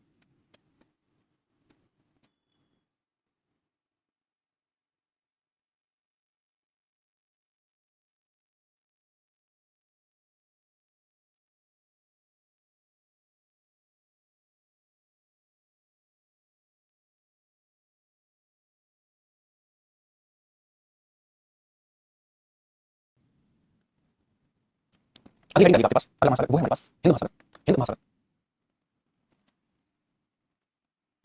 ठीक है। ये रहा हिंद महासागर।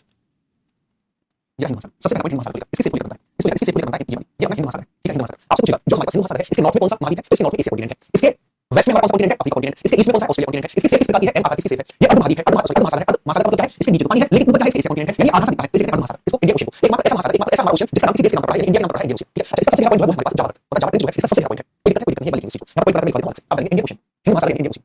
हिंदू महासागर यानी इंडियन ओशन सबसे पहला पॉइंट यह है, यह तीसरा सबसे बड़ा महासागर है, यह थर्ड लार्जेस्ट ओशन है, लार्जेस्ट ओशन है।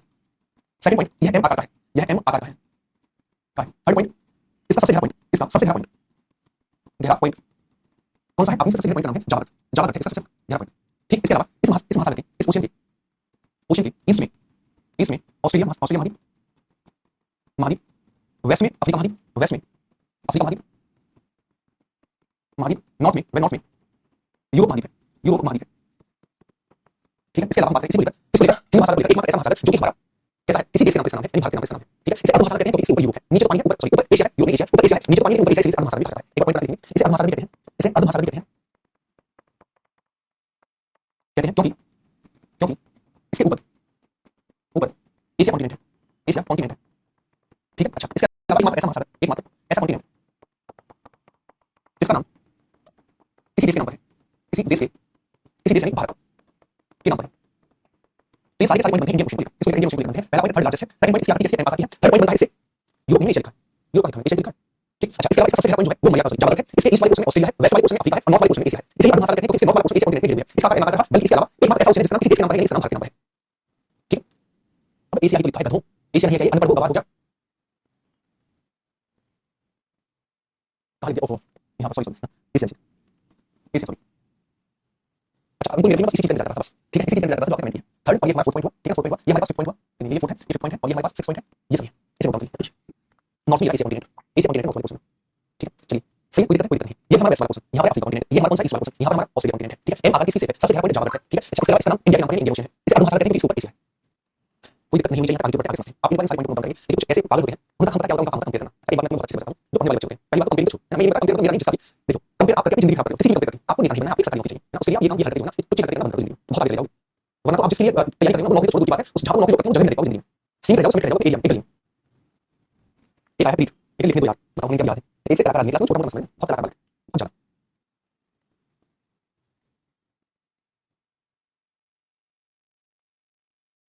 ओह अरे गलती हुई, कोई दिक्कत नहीं, लिखने कॉन्टिनेंट का क्वेश्चन है कभी भी हो जाता है, क्वेश्चन नहीं। चलिए आगे बढ़ते हैं,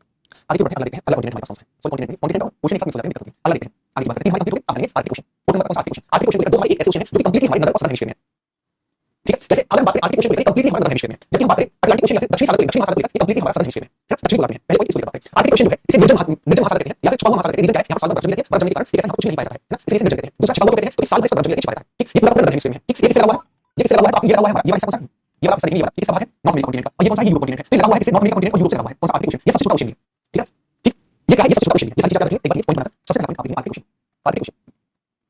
आर्कटिक ओशन, आर्कटिक महासागर, सबसे पहला पॉइंट ये है नॉर्थ, ये है उत्तरी गोलार्ध में, नॉर्दर्न हेमिस्फीयर में,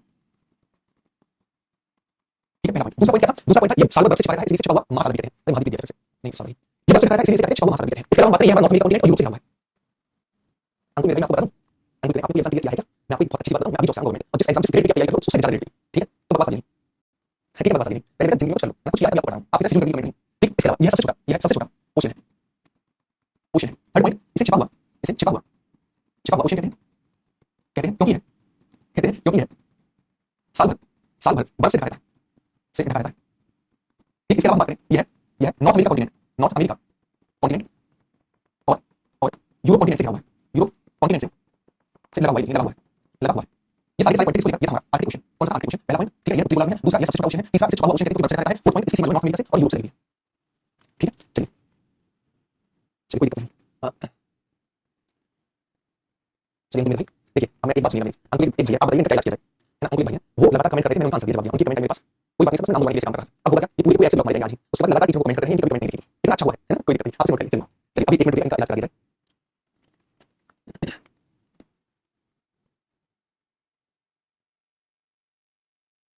हो गया काम भैया।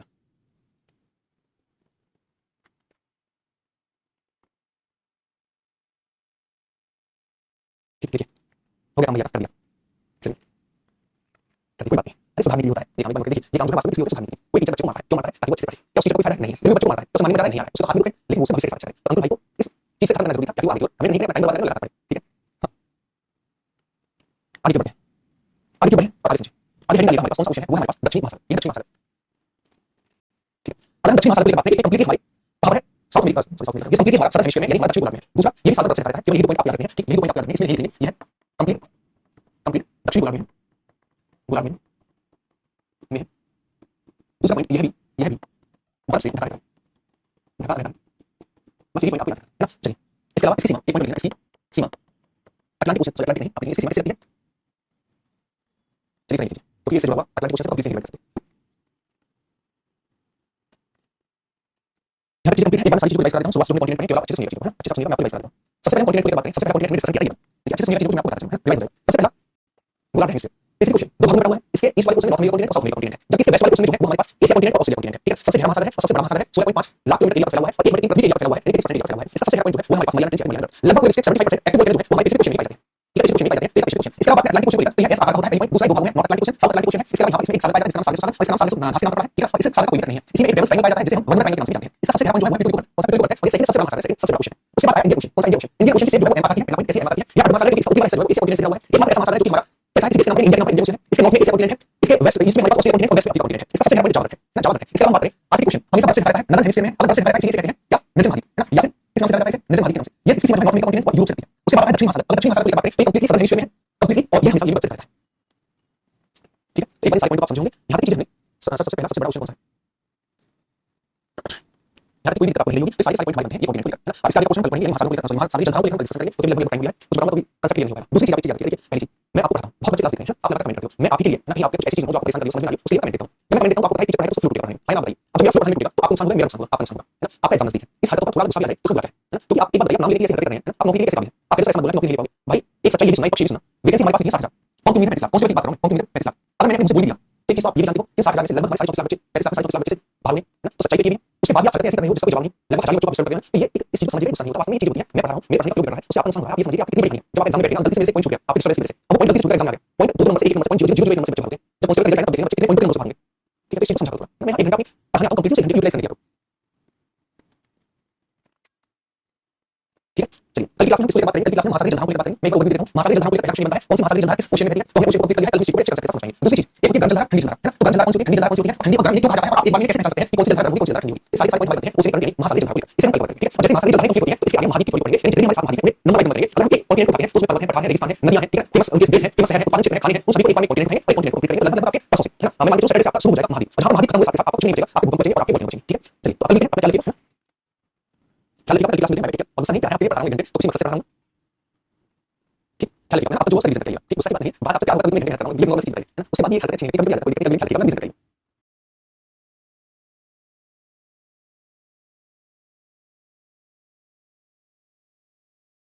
देखेंगे हर बात की तरह, पढ़ाई भी अच्छे से करेंगे हर बात की तरह। लास्ट टाइम हम बात कर रहे थे इसको लेकर, लास्ट टाइम महासागरों को लेकर डिस्कस कर लिया था, अब हमारी बारी है इसको लेकर जलधाराओं को लेकर, क्योंकि महासागर में महासागरीय जलधाराएं होती हैं, ओशन करंट होते हैं, है ना। तो उसको लेकर हम डिस्कस करेंगे, फटाफट से सभी जो ट्रेनिंग सभी को रीडिंग और प्रवेश विकास। चलिए रविरंजन, सुमन, रोहित, अनु, दुर्गेश, दीपक, जानी, चलिए जय महाकाल, प्रियंका, तैयार की क्लास शुरू करते हैं अभी। अगर आज की क्लास शुरू करें और आज की क्लास जानने की कोशिश करें तो आज हम डिस्कस करेंगे महासागरीय जलधाराओं को लेकर, महासागरीय जलधारा, ठीक है, ओशन करंट, ओशन करंट, इसको लेकर डिस्कस करेंगे। कितने तरीके के क्वेश्चन बनते हैं, एक कंसेप्ट बनता है कौन सी जलधारा गर्म होगी, कौन सी जलधारा ठंडी होगी, दूसरा क्वेश्चन बनता है किस महासागर में होगी, और तीसरा जो है इनके कंसेप्ट को लेकर बनता है, इसको लेकर कंसेप्ट को लेकर बनता है। ठीक है, अच्छा मैं लाइव में बता देंगे, हम लाइव है ना। ठीक है, चलिए आज की क्लास शुरू करें और सबसे पहले कंसेप्ट क्यों चलेंगे। हमने लास्ट टाइम इसको बात की थी महासागर को, तो ये कौन सा महासागर था, अटलांटिक ओशन, और अटलांटिक का कौन सा नॉर्थ अटलांटिक, ये कौन सा भाई, तो ये हमारे पास साउथ अटलांटिक, ये कौन सा पैसिफिक ओशन था, ठीक है, ये कौन सा हिंद ओशन था, इंडियन ओशन हिंद महासागर, ये कौन सा आर्कटिक ओशन था। ठीक है, सात महासागर पैसिफिक ओशन था, और लास्ट में हमारा दक्षिणी महासागर यानी सदर्न ओशन था। ये ओशन थे, आपने करंट उठा, मैंने जैसे आपको लास्ट में बताया था कि करंट जो होता है वो इलेक्ट्रॉन के एक निश्चित दिशा में फ्लो होते हैं तब बहता है। उसी तरीके से जब जल भी एक निश्चित दिशा में फ्लो करे, जल की राशि निश्चित दिशा में फ्लो करे तो उसे कहते हैं ओशन करंट। ओशन क्यों कहते हैं, क्योंकि महासागरों में होते हैं, है ना। महासागरों का पानी जब निश्चित डायरेक्शन में गति करे तो उसे ओशन करंट के नाम से जानते हैं। ठीक, तो आप एक बार करेंगे, एक बार क्या करेंगे, एक बार इसके बारे में लिखेंगे, इसके बारे में ओशन करंट क्या होते हैं, फिर हम आगे कुछ चीजें समझेंगे। ओशन करंट यानी महासागरीय जलधाराएं, जलधाराएं। देखिए सबसे पहला महासागरों में, महासागरों में जल का एक जल की राशि का एक निश्चित दिशा में बहने के कारण, एक निश्चित दिशा में बहने को ही महासागरीय जलधारा कहा जाता है, महासागरीय जलधारा कहा जाता है,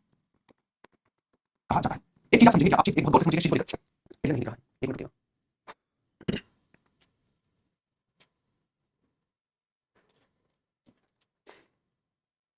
ठीक, अगर हम बात करें ये वो हमारा मान लीजिए कोई जलधारा है इस प्रकार, ये है और एक निश्चित दिशा में फ्लो कर रही है, या फिर हमारी ईस्ट में फ्लो कर रही है ना, या फिर हमारी ऊपर की ओर फ्लो कर रही है, ऊपर की ओर फ्लो कर रही है, ठीक है, या फिर हमारी नीचे की ओर फ्लो कर रही है, नीचे की ओर फ्लो कर रही है, या फिर मैं कह रहा हूं ये वेस्ट डायरेक्शन में फ्लो कर रही है, कैसे कर रही है, वेस्ट डायरेक्शन में फ्लो कर रही है, ये सारी सारी हमारे पास महासागर चल रही है, महासागर चल रही है, ठीक है। अच्छा एक बात मुझे सिंपल सी बताइए, आप मुझे बताइए ये हमारी ग्लोब है ना, ये हमारी ग्लोब,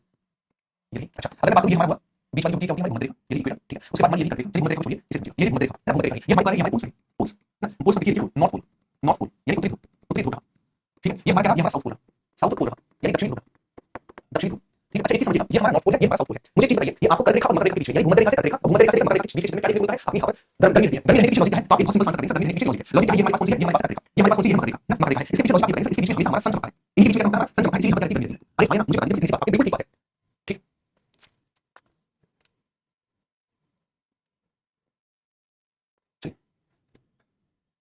यहाँ पर मिस करती है, अगर मैं यहाँ पर बात करूँ जो नॉर्थ वाला पोर्शन यहाँ पर मिस कैसा हो सकता है हमारा, यहाँ पर मिस बर्फ जमी रहती है, बर्फ जमी रहती है, इस वाली से बर्फ जमी रहती है, ठीक है। अच्छा कोई चीज अगर कहां से आ रही होगी, भूमध्य रेखा से पास से आ रही होगी, कहां से आ रही होगी, भूमध्य रेखा के पास से आ रही होगी, तो इसका मतलब वो गर्म होगी, है ना, जो भूमध्य रेखा के पास से आ रही है वो गर्म होगी, क्योंकि ये क्षेत्र गर्म है, क्यों, क्योंकि इस वाले क्षेत्र में कहां से टॉपिक ऑफ कैंसर से लेकर टॉपिक ऑफ कैपिटल होता है, हमारा सन जो है लगातार चलता है, जिसके कारण यहाँ पर हीट रहती है, तो यहाँ से कोई भी चीज आई वो यहाँ पे गर्म होगी, हाँ या ना, आपकी बिल्कुल ठीक बात है। इसके अलावा ये है कि अगर नीचे से कोई चीज आ रही होगी तो इसका मतलब सीधा सीधा है कि वो चीज कैसी होगी, ठंडी होगी, ठंडी होगी, बिल्कुल सही बात है। तो आपको दो डायरेक्शन याद रखनी है, कौन कौन सी, अगर महासागरीय चल रहा है, भूमध्य रेखा से ऊपर की ओर जा रही है, पोल्स की ओर जा रही है, तो वो गर्म होगी, रीजन क्या है, क्योंकि गर्म वाले क्षेत्र से जा रही है, अभी ठंडे क्षेत्र तक पहुंची नहीं, अब ठंडे क्षेत्र तक पहुंची नहीं तो हमें गर्म चल रहा है, तो ये अरे भाई आपकी बिल्कुल सही बात है। अगर मैं ये कह रहा हूं कोई भी जल धारा पोल से चल रही है, कहां से, ध्रुव से चल रही है, तो सीधी सी बात है ठंडी होगी, आपने तो ठंडा होगा, तो इसका मतलब ये है जो जल धारा है पोल से इक्वेटर की ओर चलती है वो हमारी कैसी होती है, वो हमारी ठंडी जल धारा होती है, चाहे वो नॉर्थ पोल से चले चाहे वो साउथ पोल से चले। अगर मैं इसका अपोजिट कर दूं, अगर कोई भी जल धारा हमारी इक्वेटर के पास से चल रही है, चाहे वो नॉर्थ पोल पर जा रही है चाहे वो साउथ पोल पर जा रही है, वो सारी सारी हमारी गर्म जल धारा होंगी। दिल्ली में क्वेश्चन पूछा गया था, गर्म जल धारा होती है उनकी डायरेक्शन क्या होती है, नॉर्थ पोल से साउथ पोल होती है, इक्वेटर से पोल की होती है, इक्वेटर पर चलती है, ये क्वेश्चन पूछा गया था दिल्ली में, है ना, 2017 18 वाले पढ़ेंगे, इसके अलावा 2019 में भी होगा, उसमें पूछा गया था, कोरोना के बाद 19 वाली जो थी लगातार दो बार क्वेश्चन पूछा गया था, एक बार गर्म जल धारा क्या होती है, गर्म जल धारा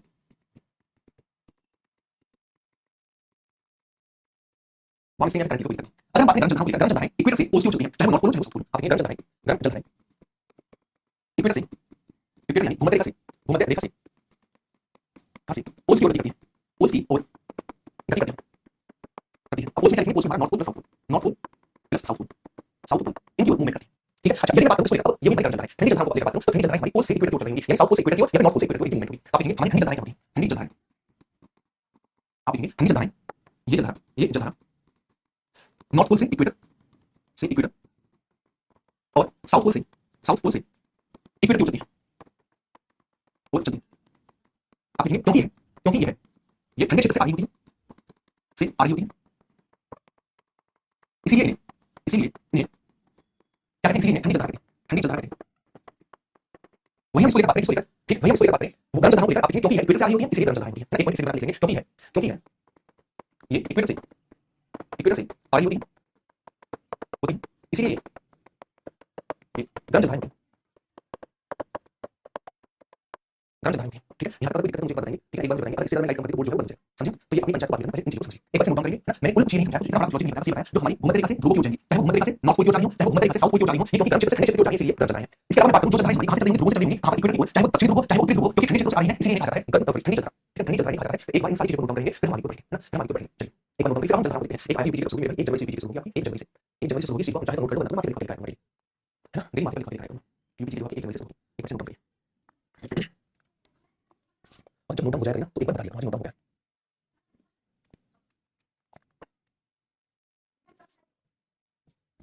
अब मुझे एक चीज बताइए, ठीक है, अब मैं आपको कंसेप्ट समझाने की कोशिश कर रहा हूं, आप कंसेप्ट को समझेंगे ना, कंसेप्ट को समझिए। सबसे पहले ये हमारी जल धारा है, ये मेरी जल धारा है, मैंने सबसे पहले बताया कौन सा पूरा अटलांटिक ओशन, मैं बात करूंगा अटलांटिक ओशन की जल धारा को लेकर, केवल एक चीज समझिएगा, एक जल धारा है इस प्रकार फ्लो कर रही है, इस प्रकार आप क्या बताएंगे ये कैसी जल धारा होगी, मैं अभी बताइए कौन सी कैसी होगी, मुझे बताइएगा ये रही ये बढ़ी, ये जो जल धारा है हमारी इसे कहा जाता है फ्लोरिडा की जल धारा,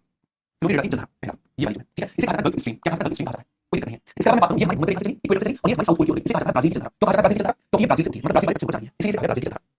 ठीक है। अच्छा तो आपने क्या समझा, आपने समझा कि हमारे पास तीन जल धाराएं हैं अटलांटिक ओशन में, फिर ये तीन को समझिएगा कौन कौन सी गल्फ स्ट्रीम, फ्लोरिडा और ब्राजील, इनकी डायरेक्शन आप देखेंगे तो आप ये जो है ना इक्वेटर से जा रही है पोल्स की ओर, इक्वेटर से पोल्स की ओर जा रही है, तो सीधी सी बात है हमारी कैसी होगी गर्म जल धाराएं, क्योंकि गर्म क्षेत्र से ठंडे क्षेत्र की ओर जा रही है, तो पहला नॉर्थ अटलांटिक ओशन में गल्फ स्ट्रीम और फ्लोरिडा की जल धारा बताइए, तो दोनों गर्म जल धाराएं, ठीक है, ठीक। उसके बाद बात करते हैं इसको लेकर, नेक्स्ट हमारे पास ब्राजील की जल धारा, ये है ब्राजील की जल धारा, क्योंकि ये भी हमारी कहां से जा रही है, भूमध्य रेखा से जा रही है और इक्वेटर की ओर जा रही है, भूमध्य रेखा से ठंडा और इक्वेटर से ठंडा, तो गर्म क्षेत्र से निकल रही है इसका मतलब होगी, तो ब्राजील की जल धारा हमारी गर्म जल धारा होगी और इसमें होगी साउथ अटलांटिक ओशन में, इसमें साउथ अटलांटिक ओशन होगी, सिंपल कोई दिक्कत नहीं। यहाँ चीज क्लियर है। इसके अलावा आप यहाँ पर एक पॉइंट देखिए अटलांटिक ओशन में क्या, अटलांटिक ओशन में पॉइंट देखिए एक जल धारा इस प्रकार इस प्रकार जल धारा अब आगे बढ़िए क्या तुम कौन खाऊंगा कौन खाऊंगा, ठीक है आगे इसे कहा वेंगुएला की जल धारा, ठीक है वेंगुएला की जल धारा क्या है, वेंगुएला की जल धारा, तो मुझे बताइए वेंगुएला की जल धारा किस ओशन में उतर रही है, अटलांटिक ओशन में उतर रही है, ये कहां से आ रही है, ये पोल से आ रही है, इस पोल से साउथ पोल से आ रही है और कहां पर जा रही है इक्वेटर की ओर जा रही है, ठंडे क्षेत्र से आ रही है तो ठंडी जल धारा होगी, तो इसका मतलब सॉरी वेंगुएला की जल धारा जो है वो भी हमारी ठंडी जल धारा होगी और इस ओशन में भी अटलांटिक ओशन में अटलांटिक ओशन में यहाँ पर कोई दिक्कत नहीं होनी चाहिए ना। तो आप एक बार लिख लेंगे, आप कैसे लिखेंगे ये हमारी मैं पॉइंट नंबर बताऊंगा, एक बार लिखेंगे यहाँ पर सबसे पहले अटलांटिक ओशन,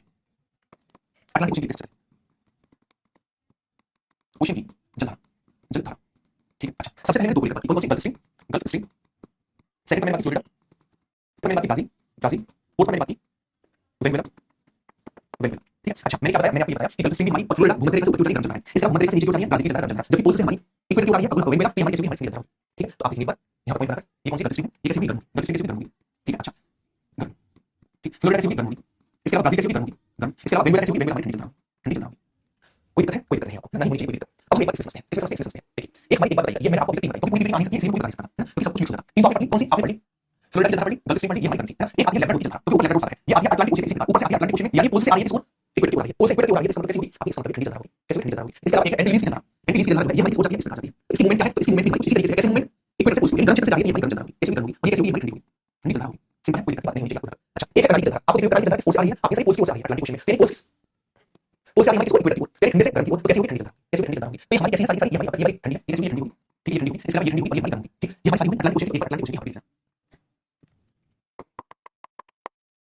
इसके अलावा लेब्राडोर, लेब्राडोर, इसके अलावा हमारे पास एक और है, कौन सी, लेब्राडोर, एंटीलिस और एक करारी, करारी चल रहा है, सारी सारी अटलांटिक ओशन में है। अगर हम बात करें एंटीलिस को, ये गर्म है, लेब्राडोर ठंडी है, ठंडी है, और करारी हमारी कैसी, करारी ठंडी है, ठंडी है। यहाँ तक कोई दिक्कत नहीं बताइए, ये हमारे अटलांटिक ओशन की चल रहा है, सबसे पहले इस ओशन में आती है, दूसरा गर्म है या ठंडी है, दो क्वेश्चन हैं, तीसरा मूवमेंट किसको होगी, तो आपको गर्म ठंडी का मूवमेंट आपको निकालना है, ये मूवमेंट का मूवमेंट को निकालने के लिए यहाँ तक कोई दिक्कत मुझे बताइए, वरना अटलांटिक ओशन की चल रहा है, फटाफट से निकालिए, आगे बढ़ सकते, आगे बढ़ सकते। अब यहाँ से मेरे भाई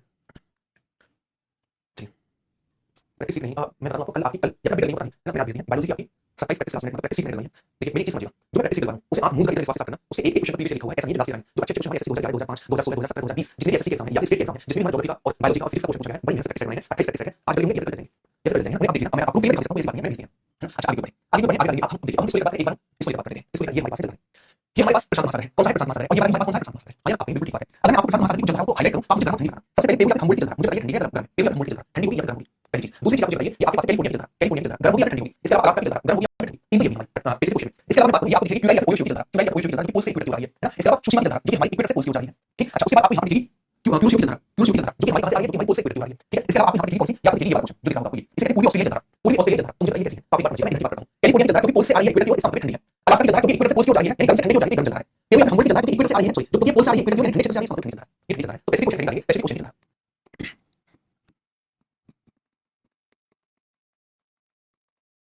सबसे पहले कैलिफोर्निया चल रहा है, कैलिफोर्निया चल रहा है, दूसरा मेरे पास अलास्का चल रहा है, अलास्का चल रहा है, चल रहा है, तीसरा मेरे पास पेपर या हम वोल्टेज चल रहा है, पेपर या हम वोल्टेज चल रहा है, चलिए। अगर मैं कैलिफोर्निया की बात करूं, ठंडी है, ठंडी है, कैसे क्वेश्चन होती है, इसके बाद अलास्का गर्म चल रहा है, गर्म है, पेपर या हम वोल्टेज चल रहा है, कैसे ठंडी चल रहा है, ठंडी चल रहा है, ये हमारी बेसिक क्वेश्चन है। अगर मैं बात करूं इसको लेकर बात करूं, अगर मैं बात करूं इसको लेकर, ये हमारे पास बेसिक क्वेश्चन, एक हमारे पास सुशिमा चल रहा है, जो कि हमारी गर्म की बात है, सुशिमा चल रहा है, ये होती है कहां से, ये होती है हमारी इक्वेटर से पोल से, इसका मतलब गर्म है, इसका मतलब कैसे गर्म है, पहला पॉइंट ये, दूसरी पूरी ऑस्ट्रेलिया चल रहा है, कहां से इक्वेटर से आगे पोल से, इसका मतलब गर्म है, तो इन दोनों पे गर्म लिखेंगे, कौन कौन से हमारे पास सुशिमा, ठीक है। इसके अलावा हमारे पास पूरी ऑस्ट्रेलिया चल रहा है, पूरी ऑस्ट्रेलिया चल रहा है, दोनों कैसे हैं, दोनों हमारे पास गर्म है, दोनों हमारे पास गर्म चल रहा है, ये भी गर्म है, ये भी गर्म है। इसके बाद हम आगे अब हम इससे ठंडे को बात करते हैं, यदि बात करूं क्यूआई चल रहा है या ओयो चल रहा है, क्यूआई या ओयो कोई सा नहीं आ सकता है, कहां से आ रही है, पोल से आ रही है, इसका मतलब ठंडी से आ रही है, ओयो या क्यूआई ठंडी चल रहा है। इसके अलावा क्यूओ कैसी है, क्यूओ भी हमारे पास आ रही है, ये हमारी आ रही है पोल से इक्वेटर की ओर ठंडी है, तो आप लिखेंगे ओयो ठंडी, ओयो या क्यूआई या क्यूआई, ये कैसी होगी। इसके अलावा हमारे पास एक आती है क्यूओ चल रहा है, ये दोनों हमारी कैसी होगी, दोनों हमारी ठंडी, ये ठंडी होगी और ये ठंडी होगी, ठंडी होगी। यहाँ कोई दिक्कत नहीं बताइए, ये हमने प्रशांत महासागर की चल रहा है और अटलांटिक ओशन की चल रहा है, सबको देखिए गर्म से ठंडी कौन सी लॉजिक ना, विद लॉजिक के साथ, तो एक बार ये नोट करके बहुत ही जल्दी से आगे बढ़िए, अगला देखिए। अब जो हम बात करेंगे वो हमारे पास है, ये बीच वाला कौन सा है, इंडियन ओशन है, इंडियन ओशन की बात करेंगे, पहले से नोट करिए, ये क्वेश्चन एक घंटे पढ़ने अच्छे से पढ़ा कर दिया है, जो मैं प्रैक्टिस बायोलॉजी के लोग और उन्हें बहुत अच्छे से कर चुके हैं, और जो फिजिक्स की आसान लगी होगी या गलत लगी कुछ बच्चों शायद आपके बच्चों नहीं पता, लेकिन बहुत से बच्चों लगी है। और यदि मैं बात करूं बायोलॉजी की साइड चुकी नहीं, अगर नहीं लगी पढ़ लेंगे। उसके अलावा हमारी कल या परसों में आपकी पूरी पूरी ज्योग्राफी प्रैक्टिस लगेगी, लगेगी 40 मिनट लगातार प्रैक्टिस लगाएगा, ठीक है। आगे बढ़ते हैं, आगे बढ़े, आगे ये हमारे पास कौन सा है, ये इंडियन ओशन, कौन सा इंडियन ओशन, हिंद महासागर। अगर मैं इंडियन ओशन की बात करूं तो पहले तो आप यहाँ और देख लेते हैं, अगर बात करें गर्म चल रहा है, तो गर्म चल रहा है, एक हमारी गर्म चल रहा है, ये कहां से आ रही है, इक्वेटर से आ रही है, इसका मतलब गर्म है, तो मेरा रास्ता चल रहा है, गर्म चल रहा है, ये हमारी दो भागों में बटी है, मोजाम्बिक चल रहा है, एक मेरा रास्ता चल रहा है, तो मोजाम्बिक चल रहा है, मेरा रास्ता चल रहा है, इसके अलावा आगे कोई चल रहा है, इसी का अबुल हासिल चल रहा है, तो अबुल हासिल चल रहा है, तो ये हमारे पास, ये हमारे पास, ये हमारे पास चल रहा है, तो मोजाम्बिक नहीं, मेरा रास्ता नहीं, अबुल हासिल नहीं, तीनों की हमारी किस ओर करनी है, इक्वेटर से पोल की ओर करनी है, इसका मतलब तीनों की गर्म चल रहा है, ठीक। उसके अलावा मैं बात करूं, आपको देखिए पश्चिमी ऑस्ट्रेलिया चल रहा है, कहां से आ रही है, पोल से आ रही है, इसको इक्वेटर की ठंडी से आ रही है, तो ठंडी हो गई, पश्चिमी ऑस्ट्रेलिया चल रहा है, हिंद महासागर चल रहा है, कैसे है, अभी हमारी ठंडी चल रहा है, ठीक है, ठंडी चल रहा है। इसके अलावा ये सोमालिया चल रहा है, मुझे बताइए सोमालिया चल रहा है ना, कहां से आ रही है, अभी ये आ रही है हमारे पास इक्वेटर से पोल की इक्वेटर में मिल रही है, इसका मतलब कैसे होगी, ये गर्म चल रहा होगी, ठीक है। देखिए इंडियन ओशन चल रहा है, हिंद महासागर चल रहा है, हिंद महासागर चल रहा है, हिंद महासागर चल रहा है, ठीक है। यदि हिंद महासागर की तरह बात करें तो आप एक चीज समझिएगा, मोजाम्बिक, मेडागास्कर और अबुल हास, मोजाम्बिक, मेडागास्कर, अबुल हास, सोमालिया सभी तरह, मोजाम्बिक, मेडागास्कर, अबुल हास, ठीक है, सोमालिया सारी सारी हमारी करनी है इक्वेटर से पोल की ओर, इसका मतलब ये भी गर्म होगी हमारे पास, ये भी हमारे पास गर्म चल रहा होगी, ये भी हमारे पास गर्म चल रहा होगी, और ये भी हमारे पास गर्म चल रहा होगी, ऐसे भी गर्म होगी। इसके अलावा एक बस उसका नाम है पश्चिमी ऑस्ट्रेलिया चल रहा है, जो कि हमारी पोल से जा रही है इक्वेटर की ओर, यानी ठंडी से ठंडी चल रहा होगी, आप देखेंगे पश्चिमी ऑस्ट्रेलिया चल रहा है, पश्चिमी ऑस्ट्रेलिया चल रहा है, ठीक है, ये कैसे होगी, ये ठंडी होगी,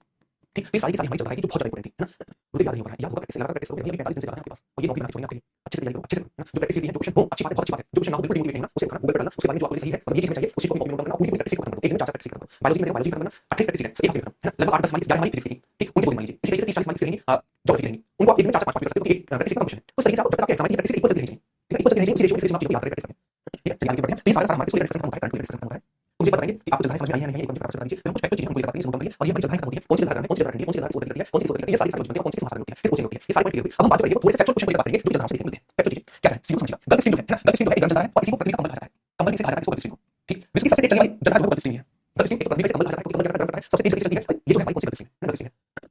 ठीक, उसके बाद बात करें दूसरी सबसे तेज चलने वाली जनता है, वो अबुल पास, दूसरी सबसे तेज चलने वाली जनता है, ऐसा स्थान जहाँ पर ठंडी और गर्म जलवायु मिलती है, वहाँ पर क्या होता है, वहाँ पे एक ऐसा क्षेत्र डेवलप होता है जहाँ पर मछलियाँ बहुत अच्छे से रहती हैं, क्यों, क्योंकि मछलियों के लिए खाने के लिए बहुत अच्छी चीजें मिल जाती हैं, जहाँ पर ठंडी और गर्म जलवायु मिलती है, जैसे आप पहाड़ी इलाके में आप गर्म पानी में नहा रहे हैं, है ना, तो उसका मजा ही बहुत है, उसी तरीके से जहाँ पर ठंडी और गर्म जलवायु मिलती है, वो मछलियों के लिए बहुत अच्छा है, जैसे कि हमारा ग्रेट बैंक जो कि हमारा अटलांटिक ओशन में पड़ता है, साढ़े 7 के पास ये हमारा मछलियों के लिए प्रसिद्ध है, तो आपसे पूछता है कौन सी जगह मछलियों के लिए बहुत अच्छा है, ठंडी या गर्म ठंडी का बेशक आप गर्म ठंडी का मछलियों के लिए बहुत फेमस है, इसके अलावा जगहों की औसत गति होती है 5 से 6 किलोमीटर प्रति घंटा होती है, इनकी स्पीड, ठीक है, समुद्र में मछली पकड़ने का प्रसिद्ध स्थान ग्रेट बैंक है, न्यू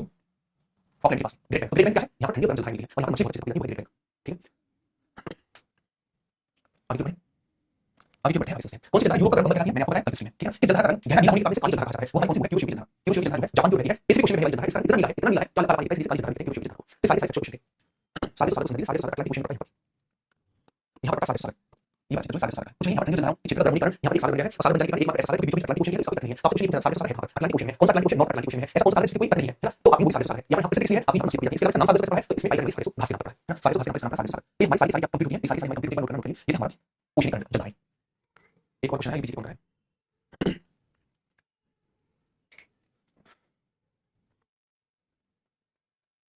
चलिए नोट करिए आगे कुछ बनी तो नोट करिए, अब आप हेडिंग बॉक्स पहले से लीजिए,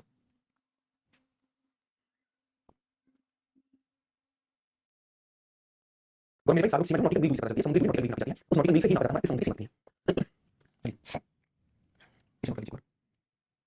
प्रैक्टिस खत्म नहीं, प्रैक्टिस खत्म हो सके जैसे प्रैक्टिस बायोलॉजी बायोलॉजी जो पीडीएफ है उस पीडीएफ में ही मतलब पीडीएफ करके वहीं पर प्रैक्टिस करेंगे, एक बार में लेनी सारी है ना, 1 2 3 4 प्रैक्टिस बायोलॉजी, अब याद रखो फिजिक्स वाले क्वेश्चन में फिजिक्स पीडीएफ करके, चलिए आगे बढ़ते हैं, अच्छा अब एक चीज समझिएगा, आप करेंगे बॉक्स यानी चक्कर, मोस्टली आप इसमें 3 प्रकार के चक्करों को डिस्कस करेंगे, आगे अवसादी और कायांत्रिक, है ना, इनियस सेडिमेंट्री और हमारे कायांत्रिक चक्करों की तीन बात करेंगे, अगर हम बात करें इसको लेकर चक्करों को लेकर कैसे,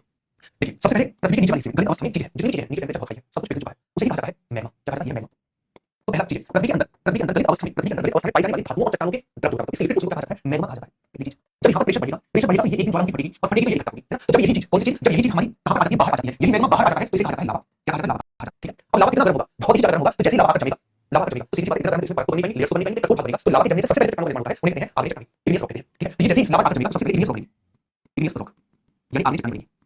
आग्नेय चट्टानें बन जाएंगी, जैसे ही लावा जो है गर्म लावा आकर ऊपर की पृथ्वी की सतह पर लगेगा, तो यहाँ जैसे ही आकर सकेगा इससे पहले चट्टानें बनेंगी, उन्हें कहते हैं इग्नियस रॉक, तो आपसे पूछा जाता है प्राथमिक चट्टानों का नाम, तो प्राथमिक चट्टानें कौन सी सबसे पहले बनेंगी, पहली रॉक कौन सी होगी, तो लावा की सबसे पहले जमेगी होगी, हमारे पास आग्नेय चट्टानें इग्नियस रॉक, अब होगा क्या होगा कि मैंने ये कहा आपको सिंपल आपको नहीं समझना है, इसका कुछ हिस्सा टूटा होगा यहाँ पर जमा होगा, फिर कुछ हिस्सा टूटेगा यहाँ पर जमा होगा, फिर ऐसे टूट हिस्से जो है एक दूसरे के ऊपर जमा होते चले जाएंगे, इस तरीके से जमा होते चले जाएंगे, तो इस प्रकार यानी आग्नेय चट्टानों के टूटने से जिन चट्टानों का निर्माण होता है उन्हें कहते हैं अवसादी चट्टानें, हालांकि आग्नेय चट्टानों के टूटने से कायांत्रिक चट्टानें बन सकती है, इसमें कुछ भी नहीं है, लेकिन जैसे ही टूटेंगे तो अधिकतर चांसेस हैं वो हमारे पास किसके बनेंगे, तो वो हमारे पास अवसादी चट्टानें बनेंगे, तो ये हमारे पास अवसादी चट्टानें कौन सी अवसादी चट्टानें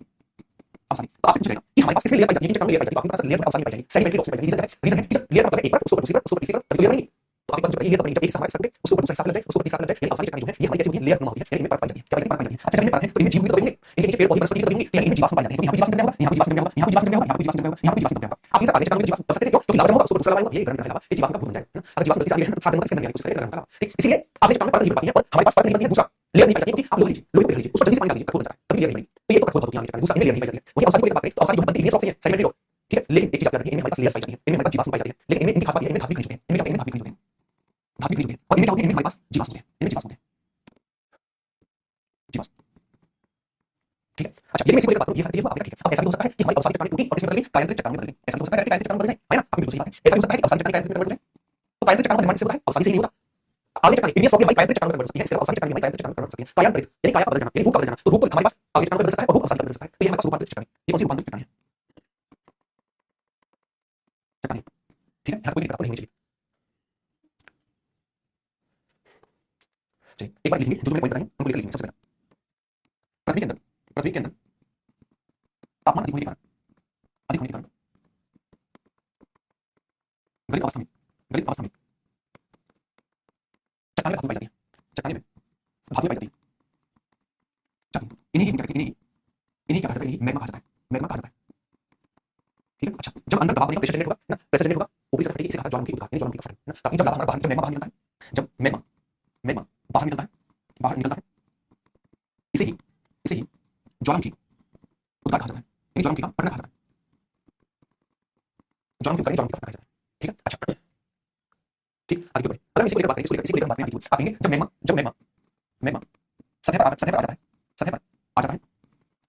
इसे ही लावा कहा जाता है। यानी ये क्या बन गया, लावा बन गया ना। लावा के सबसे पहले जलने से प्राथमिक चट्टानों का निर्माण होता है, जिन्हें आग्नेय चट्टानें कहते हैं। ठीक है, जिन्हें आग्नेय चट्टानें कहते हैं। कल हम इसे आगे आसानी से फिलहाल के लिए मैग्मा लावा के जमने से आग्नेय चट्टानें बनती हैं, आग्नेय चट्टानें बनती हैं। इसीलिए इन्हें प्राइमरी रॉक कहा जाता है, प्राइमरी रॉक कहा जाता है। ठीक है। अच्छा, ठीक है। चलिए, अगर मैं बात करूं इसको लेकर, इसके बाद हमारे आग्नेय चट्टानों के टूटने से, आग्नेय चट्टानों के टूटने से अवसादी में कायांतरित चट्टानें बनती हैं, कायांतरित चट्टानें बनती हैं। ठीक है, यहाँ पर आपको कोई भी समस्या नहीं होनी चाहिए। ठीक, तो ये हमारे इस प्रकार हमारे पृथ्वी के अंदर क्या था, गलित अवस्था में धातु चट्टानें थी, टेम्परेचर थी, पिघल रही थी। जैसे ये बाहर की ओर आएंगे, बाहर निकलने से कहा जाएगा ज्वालामुखी उद्गार, ज्वालामुखी का फटना। और जैसे ज्वालामुखी के फटने से इकट्ठा होगा, इसे कहा जाएगा लावा। और लावा के इकट्ठा होने से बनेंगी रेडियस ऑफ आग्नेय चट्टानें, आग्नेय चट्टानों के टूटने से इकट्ठे होने से बनेंगी अवसादी चट्टानें। अवसादी चट्टानों के बीच में खाली जगह होती है, परत होती है, इसलिए हमारे क्या होते हैं, इसलिए हमारे जीवाश्म होते हैं। इसके अलावा आग्नेय चट्टानें और अवसादी चट्टानों के टूटने फूटने से कायांतरित चट्टानें बनती हैं। कायांतरित का मतलब काया बदल जाना, रूप बदल जाना। तो जो हमारी आग्नेय चट्टानें हैं, ये भी कायांतरित चट्टानें बनती हैं, और अवसादी चट्टानें कायांतरित चट्टानें बनती हैं। ठीक है, तो आप ये चीज याद रखिए, ये हमारे ब्रीफ इंट्रोडक्शन वर्क के बारे में, रॉक्स के बारे में। अब हम कल सबसे पहले आग्नेय चट्टानें, उसके बाद अवसादी चट्टानें, उसके बाद रूपांतरित चट्टानें, इनके एग्जांपल और कौन किसमें कन्वर्ट होता है ये, और पृथ्वी के अंदर कुछ संरचनाएं बन जाती हैं। जैसे हमेशा लावा जो बाहर नहीं निकल पाएगा, हमेशा बाहर निकलेगा नहीं निकलेगा, कुछ लावा जो है हमारे अंदर ही जमा हो जाएगा। इस प्रकार इन्हें कहते हैं, जैसे इस जो हमारी वाली कंडीशन से लावा है, जब तक बाहर नहीं निकलेगी, उसी तरह से कहता है लैबोलिथ। इसे कहता है बैकोलिथ, ये बैकोलिथ, बैकोलिथ है। अभी कल मैं समझा, जैसे लावा हमारे अंदर जमा है, एक जगह पर इकट्ठा है, इसे कहा जाएगा बैकोलिथ। अब हमारा कुछ लावा बाहर निकल गया, लेकिन कुछ अंदर बाकी रह गई, कोने में दरार में घुस गया, तो इस प्रकार की होता है, इसे कहा जाता है लैबोलिथ, इसे कहा जाता है लैबोलिथ, लैबोलिथ कहा जाता है। ठीक है, जो हमारी इस प्रकार लहरदार बनेगी, इस प्रकार जो लहरदार बनेगी, इस प्रकार इन्हें कहा जाएगा बैकोलिथ, बैकोलिथ कहा जाएगा, बैकोलिथ। कल मैंने समझाया, जैसे अब मैं आपको ओवरव्यू दूंगा, इन्हें कहा जाएगा बैकोलिथ। अब कुछ हमारी इस प्रकार बनने से बन जाते हैं, इन्हें कहा जाता है डाइक, इन्हें कहा जाता है डाइक कहा जाता है। तो ये आंतरिक होती है, आगे और रूपांतरित ऊपर वाली होती है, ये अंदर वाली होती है। तो हमारी लहरदार को कहा जाता है बैकोलिथ, छतरी को कहा जाता है लैबोलिथ। जब एक जगह रहता है मैग्मा, इसे कहा जाता है बैकोलिथ, और जो इस प्रकार घिसने से रहता है, इन्हें कहा जाता है डाइक, इन्हें कहा जाता है डाइक कहा जाता है। तो हम लैबोलिथ, बैकोलिथ, डाइक, बैकोलिथ, इसके अलावा सारे के सारे चट्टानों को लेंगे, इसका वाला क्वेश्चन। ठीक है, जीवाश्म मतलब जीवों के अंश, यानी जो जीव करते हैं, उनसे पेट्रोल मिलकर खनिज लेके उससे जीवाश्म बनता है। ठीक है, तो इसका आगे क्वेश्चन कल पढ़ेंगे, आज की क्लास में यही पढ़ेंगे ना। और कल हम रॉक्स को कंप्लीट करेंगे, और जहां कंप्लीट कल ही महाद्वीपों को शुरू करेंगे, 7 महाद्वीपों को, सब एक महाद्वीप को लेंगे, सारी चीजें एक महाद्वीप पढ़ेंगे, सोचिए कि विश्व की नदियों पर नहीं, एक बार में महाद्वीप, उसकी नदियां, उसके पर्वत, उसके पठार, उसके देश, उसके राज्य, सब पढ़ेंगे। ठीक है, तो कल इस आगे क्वेश्चन पढ़ेंगे, ख्याल रखिएगा, और मिलते हैं नेक्स्ट क्लास में। Bye bye, take care. और जितना आपको कुछ रिवीजन ज्यादा से ज्यादा, और जो आपका किसी आपके पास नहीं है उन्हें लगाइएगा, जो क्वेश्चन ना हो डिमोटिवेट होने की कोई जरूरत नहीं है, उन्हें सर्च करिएगा, खुद से सर्च करिए, उनके आंसर सबके हैं, उनके बारे में थोड़ी जानकारी ले लीजिएगा और आगे बढ़िएगा। सारी प्रैक्टिस को खत्म करके जाना है, ठीक है, कल की क्लास में